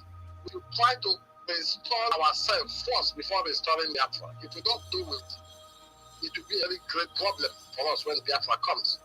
So this is the reason why I'm just trying to use this opportunity to give a little bit light to our people for what our brother just said today, because I'm in an organization where I know more of these things he's talking about the globalists. You said something, you played a video for us that we are not a priority to the West. How should you be a priority to the West? How? When you know all the resources they need to live comes from your place. They won't allow you to have your freedom. This is why when people are clamoring, calling United Nations, I was in Amnesty International registered here in Germany. They threw me out because of the things I do place in their platform because of Biafra. They threw me out of Amnesty International. So these are the things you have to know. One, we have to rise up and make sure these people leave our land first, before anything. If they don't leave, if we don't stop anywhere they used to lick their fingers in our place, they won't allow us to be. They will not allow Biafra to stand. Not even the killing. They can kill as much as they can, but still, they won't allow Biafra to go. So this is just what I want to add, that our brother have to come often to lecture us. And I would like to tell each and every one of our people, the way our leader, Mazi Nnamdi Kanu, is fighting for restoration of Biafra. This is how a woman, a single woman, is fighting for the restoration of the whole world. And this woman made a comment that I can't forget in my life. She said, if I were to be an Igbo, this is what this woman said. Her name is Kimberly Georgian. She has a network news that is called United Network News. Go listen, go download this network news and listen to this woman. This woman is the person who is holding the Federal Reserve, the Global Depository. She is the person in charge of it. And she locked out everywhere. The system is not getting money anymore. This is why you see this commotion all over the world. This is why you see war. This is why you see flooding everywhere. This flooding you see, they're all artificial. No one is natural. They're all artificial. This is why they're crying, telling you hunger because of Ukraine. Ukraine is not feeding Nigeria. Ukraine is not feeding any part of the world. They can't even feed themselves. Why should you be the problem of hunger in the world today? They are causing this problem. There was a time I said something in a program.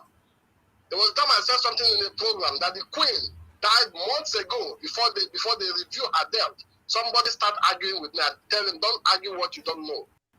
Because this is being said by this woman. She told us when the Queen died. But they have to review it now because of the problem they're having in Britain. A lot of countries in the world that is under Commonwealth are now clamoring for their freedom. I hope you people are hearing it. The world is in trouble because of me and you, not because of any other person, because of Biafra. They don't want this Biafra to come because they know if it comes, they will all go down. Thank you so much, Prince. I'm sorry, I'm Ken. For this very team, I'm grateful for Simon Epa for bringing up this very platform. I'm thanking you people, and I believe we will surely achieve our goal. Thank you so much, Ken. I also advise you people one day that I will bring somebody into your program. His name is Professor Abudike. He studied in America, and this man studied in America and he went back to Nigeria. Professor Abudike, he wrote a book they call Unsibidi. You will like to hear from this man. He will tell you who you are as a Biafra. Thank you very much. No problems. Ken, thank you so much for calling in for those submissions. And of course, we're going to allow Prince, please tell, some people are even asking you, they want to know your name and they need you to come. Maybe you're going to tell us how often you're going to be frequent every week so that we can be, to be quite honest, I'm so busy, but when it comes to the issue of Biafra and Biafra restoration, I advocate for humanity. That is what I do. But when it comes to the issue, of Biafra, as far as I'm concerned, because I say it with a lot of emotion, I'm so emotional about it because so much evil has gone on. God forbid. So all I'm saying is, as far I'll create that time, even if it's not there. I'm at your disposal as far as God gives me breath. The work of Biafra is spiritual. The work of Biafra, only if you link to the spiritual realm would you understand it. It's not against anybody. It's not against, in fact, it's for everybody. And from what I think it was Ken that called now, I want Ken to get to know something now. My message to Ken is, all we want every Biafran to do right now is to forget this lofty ideology, this lofty hope or trust in any mortal being, all this nonsense. So United Nations, international community. If I analyze international community now, you find that it's an illusion. It doesn't exist.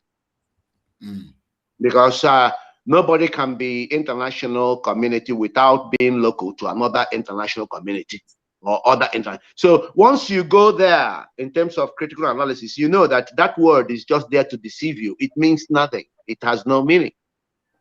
So you see, all I'm asking now is for every Biafran to know that when it comes to your freedom, it is your business, just your business, and you have to go for it. And let me also tell you spiritually, the Red Sea has been opened. Do you understand the Red Sea? Do you understand the Red Sea? The Red Sea has been divided for the children of God to cross and march through. And let me tell you how I see it in the spiritual realm. You see what is happening in Ukraine? They are distracted. You see what is happening in that contraption? The Fulani doesn't have the support they used to have during that war. Even the true Hausas will fight against them this time. Very well. So don't be afraid of creating the chaos this time to march through the Red Sea. They wouldn't have that support they had before. So you have to go now and reach out for your freedom. Your freedom has been delivered. Don't let Obi distract you. Don't let anything distract you. I've told you, Nigeria is a poisoned chalice. You can't take anything healthy from it. It will never yield anything good. Nigeria is an evil construct of man, the wicked. It is designed to ruin human ingenuity. It is designed to produce malfunction on a regular, on a persistent, on a progressive, and on a regular basis, and on a permanent basis. It will never change. When they tell you Nigeria or one Nigeria, they are asking you to renew your slavery certificate according to Mazin Nandikanu, and you will perpetually be in bondage. Freedom is everything. Freedom is everything. And God has delivered it. You have to march into it now. It is your business. It's not the job of anybody else. Go for it. America went for theirs. You have to go for it and ignore the rest. If others want to march with you into freedom, they will be free. They will cross across that Red Sea as far as it is freedom they are seeking. They will march through with you, and the rest will be consumed by the Red Sea. All right. Because of your time, and also that we will listen to this caller also, and of course the people are asking for your name, your full name, and your Facebook and your details, Twitter, whatever. We're going to give it to them. But let's pick this call. Daddy Lion, please go on. We can hear you. Okay, I think. Can you hear me? Daddy Lion, the network. I think we have a net problem there. Please, sir, can you tell the people your name, your full name? They're asking. I think I saw Matt Eva asking for your full name, and some other people too, asking for your full name and then your social media handles so that they can reach to you. And of course, you were going to tell us which days you're going to be available for us here, so that we can always have you. At least they will know that day you are coming, and then we can be certain that we can have you on that particular day. Okay, let's speak Daddy Lion first. Let's see whether you go through. Daddy Lion, can you hear me? Can hear you very clearly. Okay, please go on. The panel is listening. Okay. Thank you so much. Yeah, please raise your voice, please. Yeah, thank you so much for the opportunity. Thank you, Mazi Gaddafi. I've been listening to you. And thank you, Sahin Achok. I call you Chief. I've listened to your teaching severally, and you should know he's a prince in Biafra land, so it's not just a title. It's not, but it's not just one title given, but you know, in what do I call it now? Traditional prince. Yeah, it's tradition. Yes. Yeah, it's traditional prince. Yes. Okay. Thank you for that correction, and I want to thank you all for always putting your efforts on this BMG to center one of the important and interesting message. It's a message of freedom and a message of life. And this topic is very, very interesting because with what they buried, the information that our people needed the most, they hide it from our people so that they will not know how to figure out the way to better their life. Biafran people, we are working hard to see how we can provide a better life for us. And in providing this better life and freedom, there is a very huge challenge and blockades and barriers. Like the chief said, that we are marching through the Red Sea. And he said that word with a very, very strong voice, that we must march through the Red Sea without fear or without trembling. The Fulanis and the Britain, that I continue to curse them, if I be a human being and a man of God, that it will never be well with them. What is coming for Britain, Britain is going to fall apart. God will tear them apart because they have destroyed the life of children of God and turned them to beggars of what belonged to them. They have made our people to be guiding an empty pipeline, that they have been dragged through the underground. While they were killing us, they were laying pipes to drag our oil through the land and through the sea to Europe. But today we are asking for our freedom. They have killed us for it, without any kind of remorse and without any kind of humanity in them. And the teaching you gave today, Chief, about the animals and the human being and the living organisms, despite the fact that Mazi Nnamdi Kano's wife came out in public to call people who are fighting very strongly to attain their freedom, he called them ecto and endoparasite. Anyway, may God forgive her because she acted very ignorantly. I must tell you that we are ready to fight these people. I am referring to you, fellow Biafrans, especially those of you who are receiving the worst bullet ever. I want to tell you that these people you are fighting today, they know you more than yourself. They have studied you. They know your tribe. They know your lineage, even up to the level of the Israel and the Gad. They know where you came from. I want to tell you that Osman Danfodio had been dealing with the Arabs and the Saudi Arabians and the Britain, even before Royal Niger came into our land. And they first called us the Royal Niger Company Protectorate. These people did not stop there, as they were selling Hausa people and killing them. They advanced their course. They even changed it to Northern Protectorate and Southern Protectorate. From there, they merged it together. They keep on advancing up to the level that our ancestors could not take it anymore, and they had to defend their people. In defense of these people, they connived with Britain and they put to kill us. And after they destroyed our land, they saw that they were losing the war. Britain told Gowon that Biafran people cannot last for more than 24 hours, that they should kill them. Even when they never wanted, they aided them with more than 900 million hardwares, tools, tank repairing materials, weapons, hand grenades, and launching materials from the air, including the Navy Spitfire that the Queen gave them from UK. And they came to our land, they came to Asaba. The Asaba massacre you talked about is not the first Asaba massacre. The first Asaba massacre is the one. That rely on just some round of place because of the time of our guests. You know, they have to also do some other things. Let me just say this one. Okay, 30 seconds, please. Told us about how the British people brought in aircraft in Asaba, where there is a refugee hospital, and he was there because he was doing business, iron business in Onitsha. He was coming back when his friend got stopped up. They tear people, even women, pregnant women, they tear their stomach, bring out their babies, smash them on the wall, and they kill both the sick, the old, and the young that were in that hospital. And today we are remembering the Asaba massacre. I want you people to know that for this very reason, some of us who are from Delta State and everywhere in the South, we never ever give up.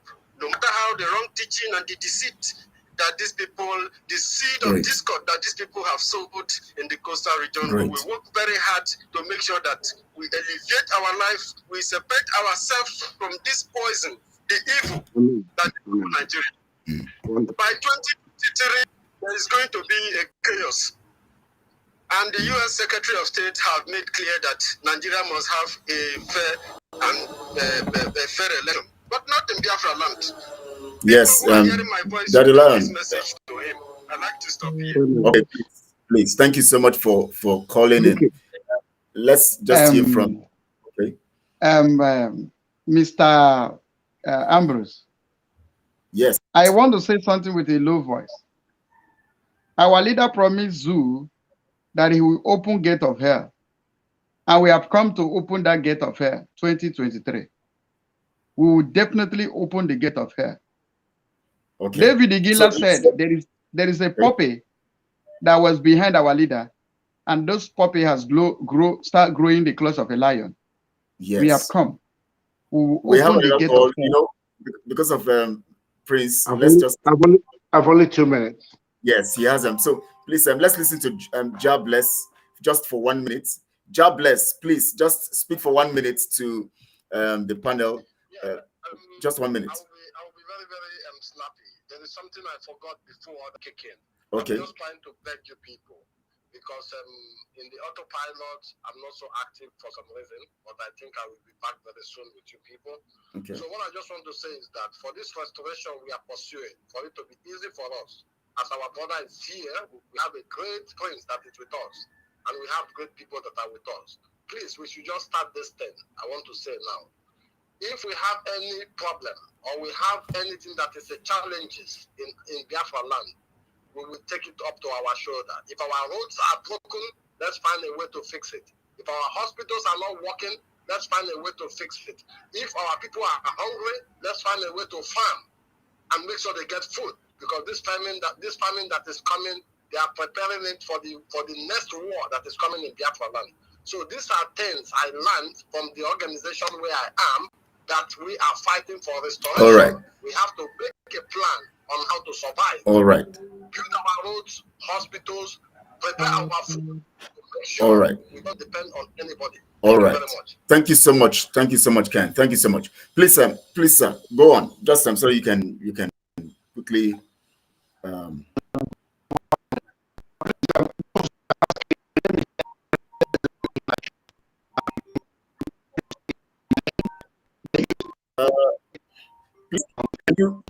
Please, it seems it's breaking. It's not.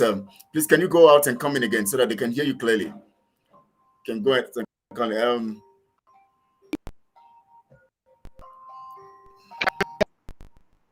No, we can't hear you. It's actually breaking. Mazi Gaddafi, can you hear him clearly from there? Breaking. It's breaking. It's breaking. So you can go off and go out and come in again. Let's see. So they will hear you very well. Mazi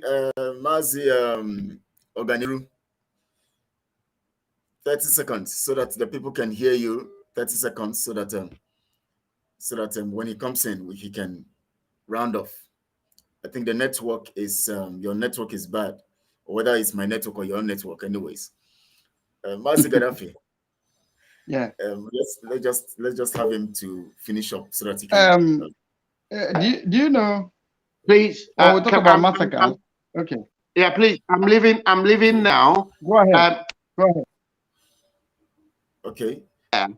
Yeah, please. Now, please Ambrose, can I ask you to type my name? You've got the full name. Okay, people can reach me on Facebook from there. Next time I come on live, I'll give you details of every other thing, and then let us discuss after this.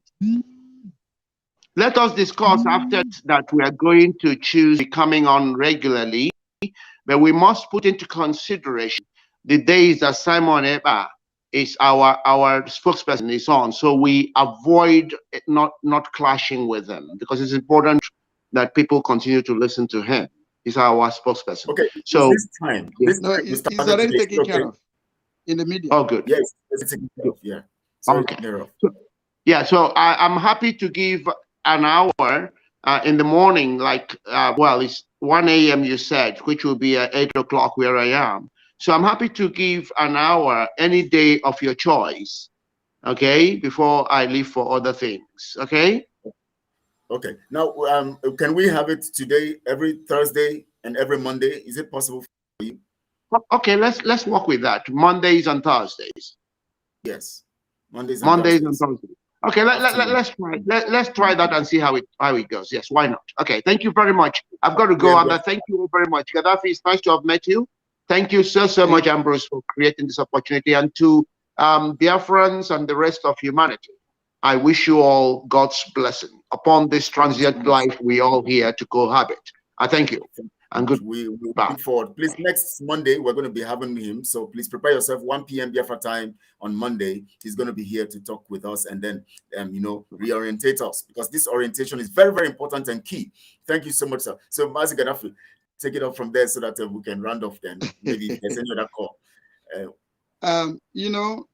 When we talk about this massacre we are remembering today. Yes. We don't forget to remember the massacre that took place in Ozuabam market.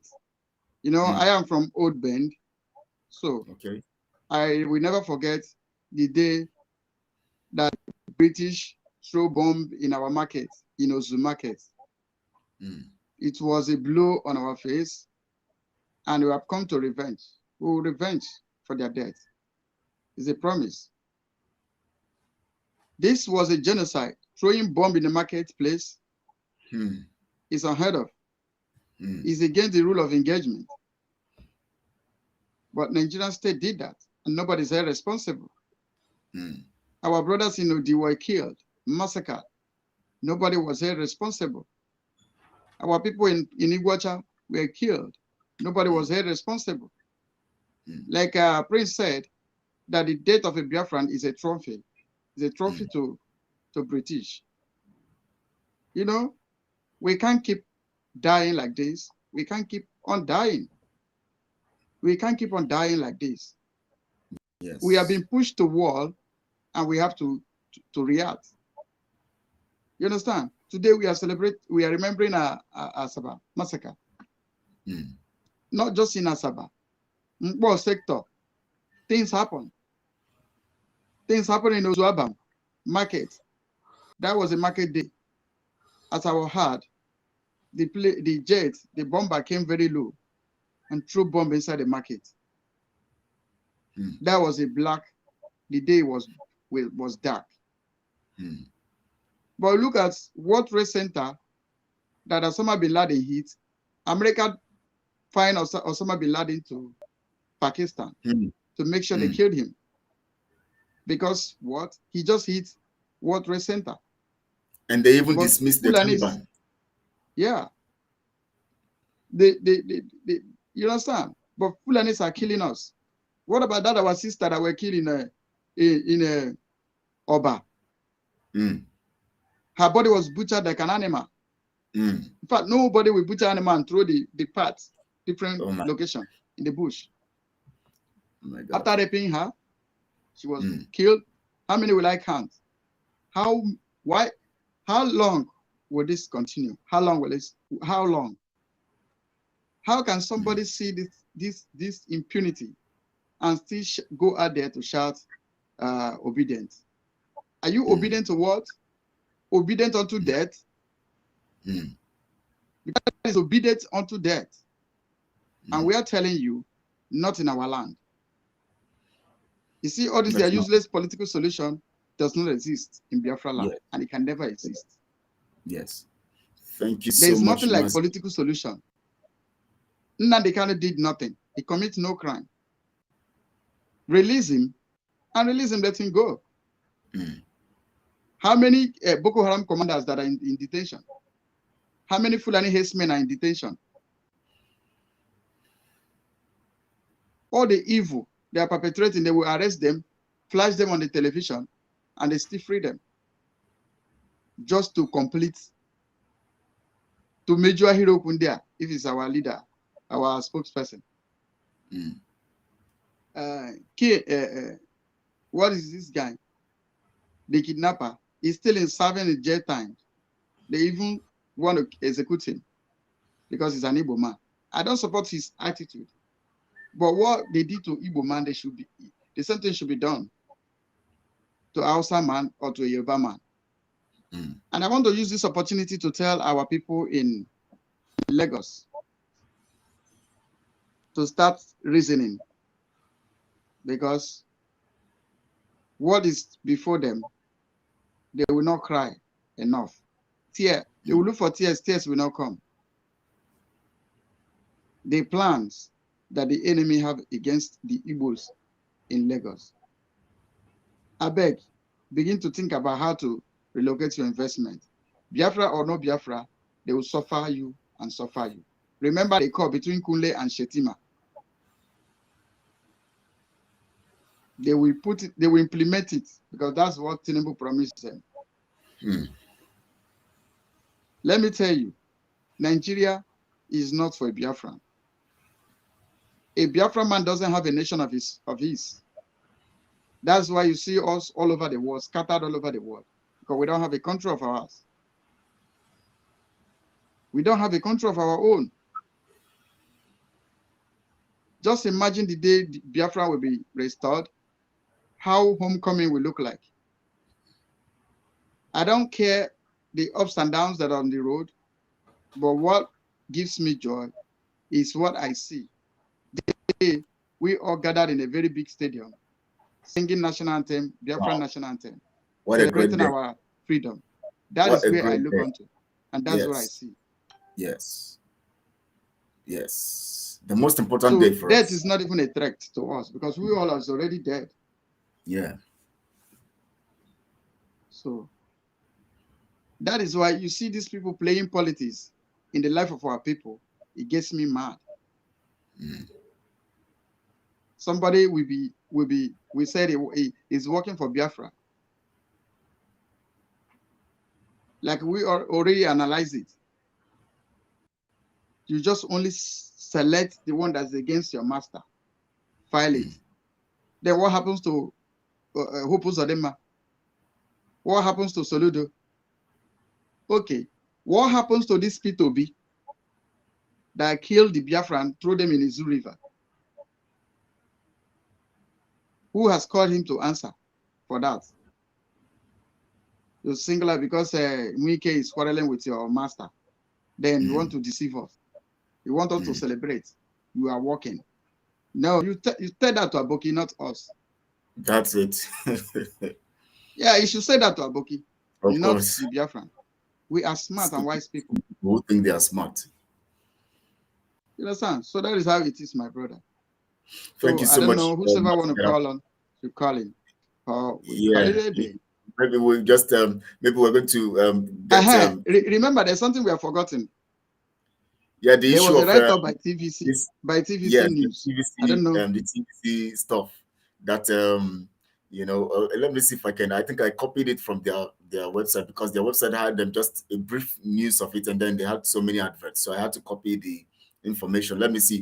Dear friends, please be patient. We have gone 2 hours, almost 2 hours 27 minutes, but we just have to touch this so that we can debunk this kind of things they bring up, you know, against us.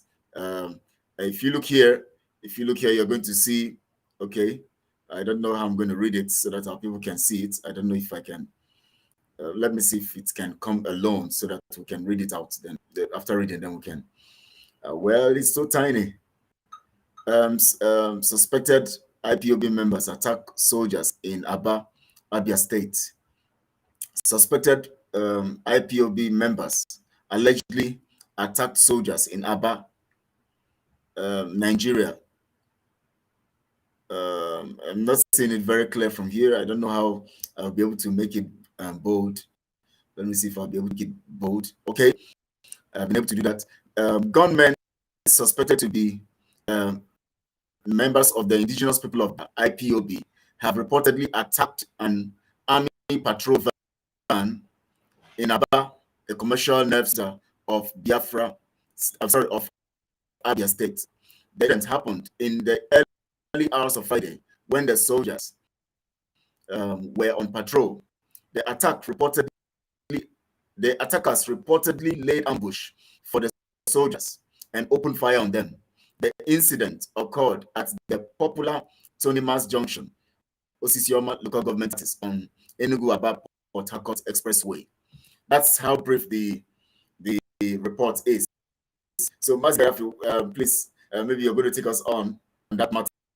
Let's, you know, because you know, you can remove it because it's a yes, very, very tiny. You yes, can it's very still tiny. leave it in whichever, Yes, yeah. You know, these are something that we have already given you people the intelligent report on it. you actually said it yesterday. If you can remember. You know? Yes, yesterday. Is it not yesterday? Yes, Good. yesterday. It was yesterday.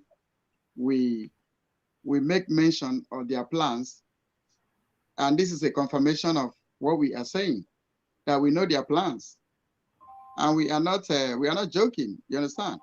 Like we rightly said, we are everywhere. We are everywhere. Even inside Asorok. Before you go on, let's see whether Oganiru Biafra. Can you hear? Can you hear me? His network seemed to be very, very okay. Please, go on, Gaddafi. Hello, can you hear me? Okay, we can hear you. Yeah. We can hear you. So we can hear you now. Okay, this is Oganiru Biafra. Okay. Yes, you're welcome. I have been listening quite a long time on the whole conversation. Actually, what the panel, I greet Gaddafi and the rest of you. I don't actually know the name of our great man that is there. His name is Prince. He's a prince. Prince Ezem. Okay, Prince, I greet you. I greet you. It's a very big honor to have you in this platform.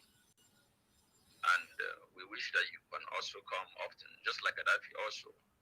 Yes, we're going to have this panel every Monday and Thursdays, 1 p.m. Biafra time. Okay, every Monday. Yes, 1 p.m. Biafra time, every Monday and Thursdays. You know, actually, in every society where there is problem, God always give them solution. The only thing that does not have solution in this life is a problem that has no name. But any problem that has a name on it has a solution. And I have tried to reach out to so many,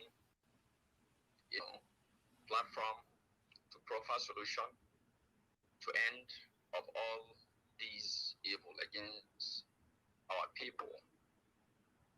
In fact, it's unfortunate that the people, so many of the people that are at the helmet of affair could not understand when genuine people are approaching them. Some of them, take it as a propaganda, or some of them take it that you want to stain somebody's name. But that is how they see it. But I thank God there is one of the broadcast man Simon Eber made. He said, because of the people that are born to restore Biafra, he make a spiritual declaration there. I don't know if he if you know when he said that. There are many people who are born to restore Biafra, but many people, on the door of faith not allow them to come in. And I believe there is still time to allow people with integrity, people with understanding of reasoning mind to bring a new dimension, just like Simon Eber is also bringing. There are many methods and many ways to bring Biafra, even without shooting one bullet. And that is the secret behind a lot of things many people didn't know. It is not all about the groundwork that is there. There are many ways to crash down the system. And we should also bear in mind that we are not fighting Nigeria.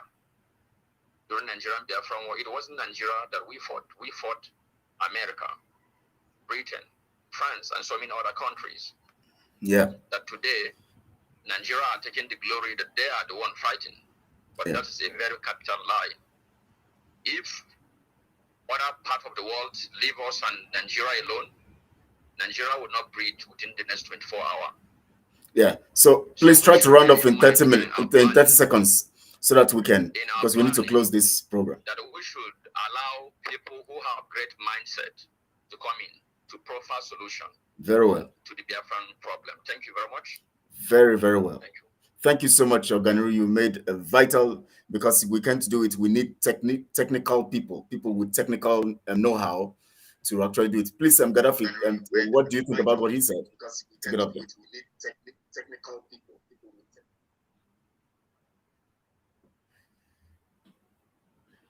Hello? Yeah, Mazi Gaddafi, take it up from there based on what he has said and what you were saying also. So Yeah, what he said is important, and we have already started looking into it, extending invitations to the true sons of Biafra. Consultation is ongoing.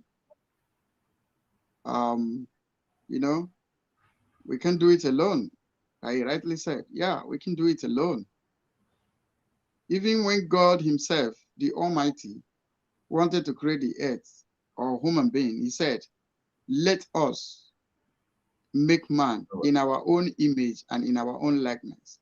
Yeah. So if Almighty himself can call his angels, call the host of heaven and said, let us, we also beckoning to people to volunteer themselves, those ones that are born to restore Biafra. But one thing is certain, Jesus said, if I be lifted up, I will draw all men. Biafra has been lifted up. Biafra will draw all men. That brings us to this propaganda they want to use to destroy, TVC and propagating. And also Bible says, for this purpose, Son of God was made manifest to destroy the work of Zu and Fulani Caliphate. For this purpose, and this is the time. The prophecy is for appointed time. It says slowly and steadily. Still, it's not going to overdo even in a single day. That is the case of Biafra. Biafra is a child of... Sorry. Biafra is a child of necessity. Biafra is a child of necessity. That the people is fighting for survival. To live as a people. When they say they want to exterminate the race, we say no, because that is not the plan of God for us. So for this purpose, we have thrown it open. Volunteer yourself. Nobody can come. Let's do that. We're called. There's only one, since in my life, I've seen only one man of God that said God did not call him. He decided to call himself. Yeah, the man said the truth. He said, God no call me, but I call myself to work for him. His name is Bishop Danre Oloruntoba. That is his name. Bishop Danre Oloruntoba. So he gave himself over to the work to actually... He said God did not call him. He called himself to work for God. So if Simon Ekpa did not call you, call yourself. In truth and in honesty. Because in the midst of calling yourself, you're actually responding to the call of God. Yeah. So if you want God to call you first, and you waited, God hasn't called you. Maybe he called you, you did not hear when he called you. So you have to call yourself. Maybe you'll be fit into the calling that they call you that you did not hear. And some people, when you are coming, when you volunteer yourself, you ask yourself, what is my purpose? Because when you define the purpose of your living, life itself makes more meaning. So when you define the purpose of coming, that is why some people that came, because others were coming. Today, they are the ones saying that military were innocent. Yes. They are the one that says they paid us 40 million to cancel sit at home. They are the one that said this one did not take oath, this one took oath. I, Gaddafi, did not take any oath. Can't carry me. The oath I took is oath of my conscience. That is it. And what God has used me to do, most of you that went and swear that useless thing that was written in the paper, you call yourself, you took oath. I don't believe in it. The best oath I believe in is oath of my conscience. Put me in public, put me anywhere. You see that your oath is useless.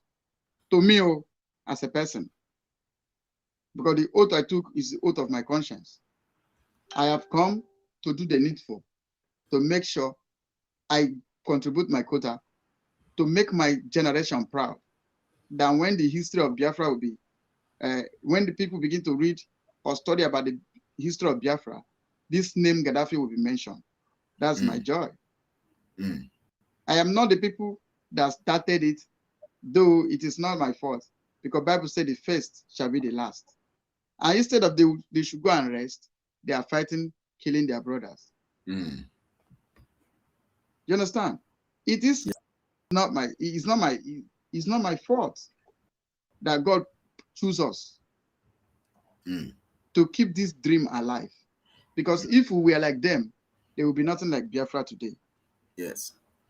Mazi Gaddafi, at the forefront, decided to back up. Coastal Region Liberation Television. You are permitted to stream it because we want to pass the information to people. You are permitted to stream the program live, to restream. Yes, you are permitted to restream this program live on your platform. We give you that permission. We're not here for selfish. We're here to propagate information, to give information, and to make sure that our people hear. So we're not here to say, it's my right, it's my right, it's my own. No, we're not for that. We're here to send the information around. Yes, please. My brother Ambrose. Yes, sir. Tell him that we are not, maybe he's hearing me. We are not merchant agitators. Yeah, because he actually posted it on the screen. So on this stuff. So I'm putting it on the screen so he can hear. He's hearing you. We are not merchant agitators. We are not YouTube monetizer. We are doing our job to spread the news for you to hear. So join us to spread the news. Please let everybody click your share button and begin to distribute this program because it is something that you must learn, you must hear. And as you've heard, let your brothers and sisters also hear with you. Yeah, that's it. That's how freedom comes. Yes, we are not merchant agitators. Neither man must work agitators. We are not stomach agitators. We are not even in Zama people. Yes. That's why we bring people to our platform to give the wisdom that God put in them. So please share, stream, anytime you see us online. Even my own personal channel, Biafra Freedom Voice TV. Anytime you see me online, stream. Stream and share. Just send the information. Share. We need all Biafrans to know, all over the nations of the world to know what we're doing. That's the essence of this. And remember, the spokesperson of Biafra, in the person of Mazi Simon Ekpa, asked every lovers of freedom, every Biafran, to go to tweets and respond to Blinken. Blinken only blink the eyes when they are killing Biafra. He will blink his eyes. Don't mind those people. The guys only when it has to do with Biafra. When he has to do something against Biafra, they will blink. But when it is for other people out there, they will open their eyes steady. So, my brother. Thank you so much, Mazi Gaddafi. You have done so marvelously well today, giving your time and everything in spite of your schedule. And we thank Prince Ezem Ihanacho for joining us. He was wonderful. He's been a blessing here, and he's going to continue to be a blessing. Dear friends, make it a date with us here every Monday and Thursday, 1 p.m. You're going to hear this undiluted wisdom. You know, this undiluted wisdom. You're going to get it every Monday, 1 p.m. Thursday, 1 p.m. Just make it on your schedule. Put it as a schedule, you know, to remind yourself every Monday. And then if you have it, of course, we're going to entertain calls. We'll make sure that it doesn't exceed. At least we have 2 hours of constructive. It's just that the things they were saying, I couldn't stop them from just talking. You know, when Gaddafi talks, the thing is like, wow, you know, and then Mr. Ihan and Prince comes again. The thing is like, wow, you know, we can't just stop. We can't just time anybody on this. Because I think we're not just going to restrict ourselves with time. Because when you allow somebody, they flow with that information based on this every Monday, especially Mondays and Thursdays, 1 p.m. Biafra time, we're going to allow them flow and give us information and teach us some things, basic information. And you can see the synergy when, when Gaddafi releases some information that are very basic, very analytical, Prince takes it from there, and you see the information and all of that, and it goes very smoothly. So you are going to hear more on Monday. We're going to be having this panel 1 p.m. Biafra time. We're going to be talking on more deep things that you need to know, very deep things that you already know, you see, or as headlines and all of that. But when we take it to another level, you begin to understand deeper things you need to understand, and you begin to get knowledge, wisdom, and together you push it to other people to hear, and together we are freeing ourselves, so that by the time people begin to know these things, they know that Obi is a distraction. Every other of these things are distractions. So tomorrow is our lockdown 7th. We're remembering using Asaba massacre as a means of remembering all the people that have been massacred and killed and martyred.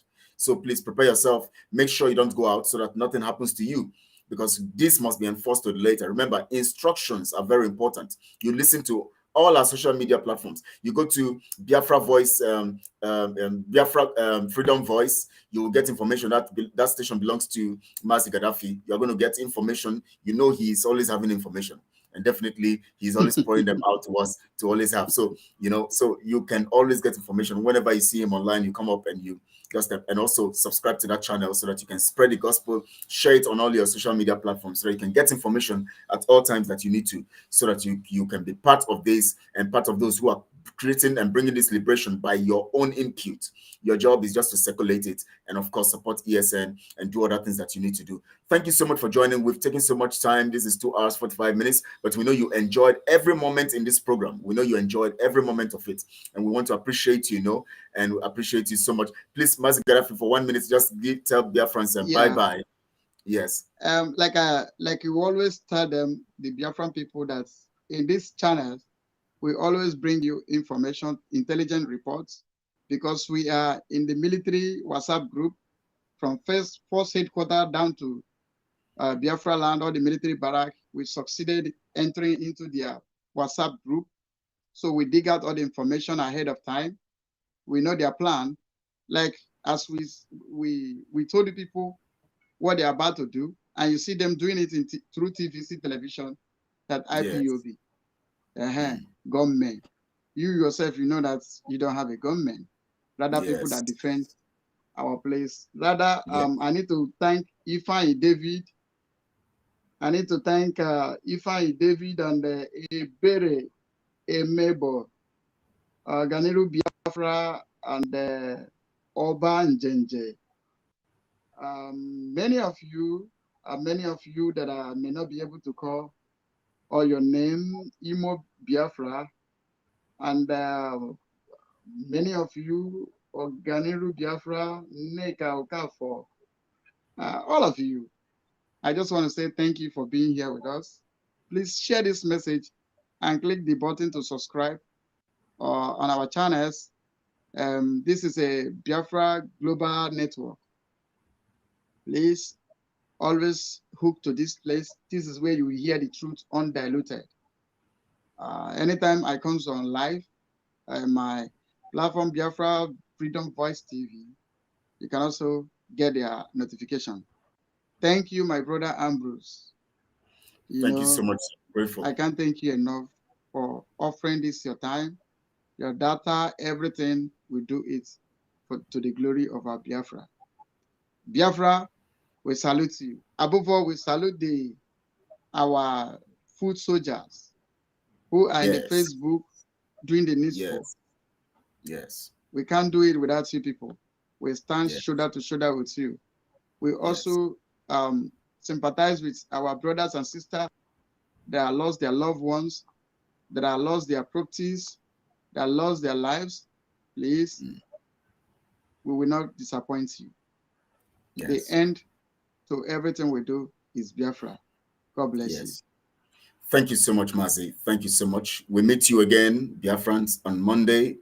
Of course, our programs still go on in our channels. For this particular, Think Tank broadcast series, Think Tank series here on Monday, 1 p.m. Just join us. Call other people to come in. I'm going to play another version of our anthem, the other one we know, to end this broadcast. And then please prepare for tomorrow. Sit at home. Total lockdown. That is the signature of Biafra freedom. Thank you so much. Thank you, Mazi. Thank you so much for your time. Thank you everyone who has called in. Thank you everyone who has sent their messages. We've been reading them and all of that. Thank you all. God bless you all. Listen to this other version of our anthem so that you stay blessed. Remember the